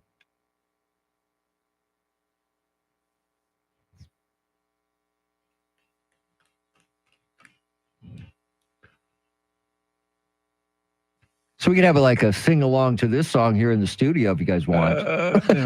Get Charlie ready for the show tonight. When did this kind of music become what's called yacht rock? Right? We just kind of made it up. We just kind of made it up as we go along. It's kind of a funny Tuesday here. It started out as kind of a funny story. When I was running the show, I decided on a Tuesday just to play some lighter stuff, and Chris Duell says, "It sounds like yacht rock," and then we said, "Okay, we'll just call it Yacht Rock Tuesday," and that's where it took off. That's how it all got started. Took off here. Yeah. I think it was conceived by rich people Sirius on XM. Yeah, rich people on a yacht. You have to have a channel for everything. Yeah. But is that a diss if you call it yacht rock?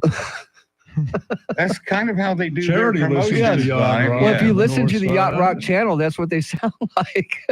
Yeah. Hand me some more champagne. With your pinky out, Yes. you have to take a And sip. you have to have an ascot on, apparently. It's a big thing. And I Big think thing. you're required to play Christopher Cross, like yes. 3 times an Yes, hour, at least. Is it which is like 3 times too many. the guy who just bought a yacht on SNL and they would bring him on? Never saw that. I don't get the concept. I don't, but it's fun. It's fun to say Yacht Rock I just call Tuesday. them slow songs. Well, it's soft rock from the mid 70s to the mid 80s.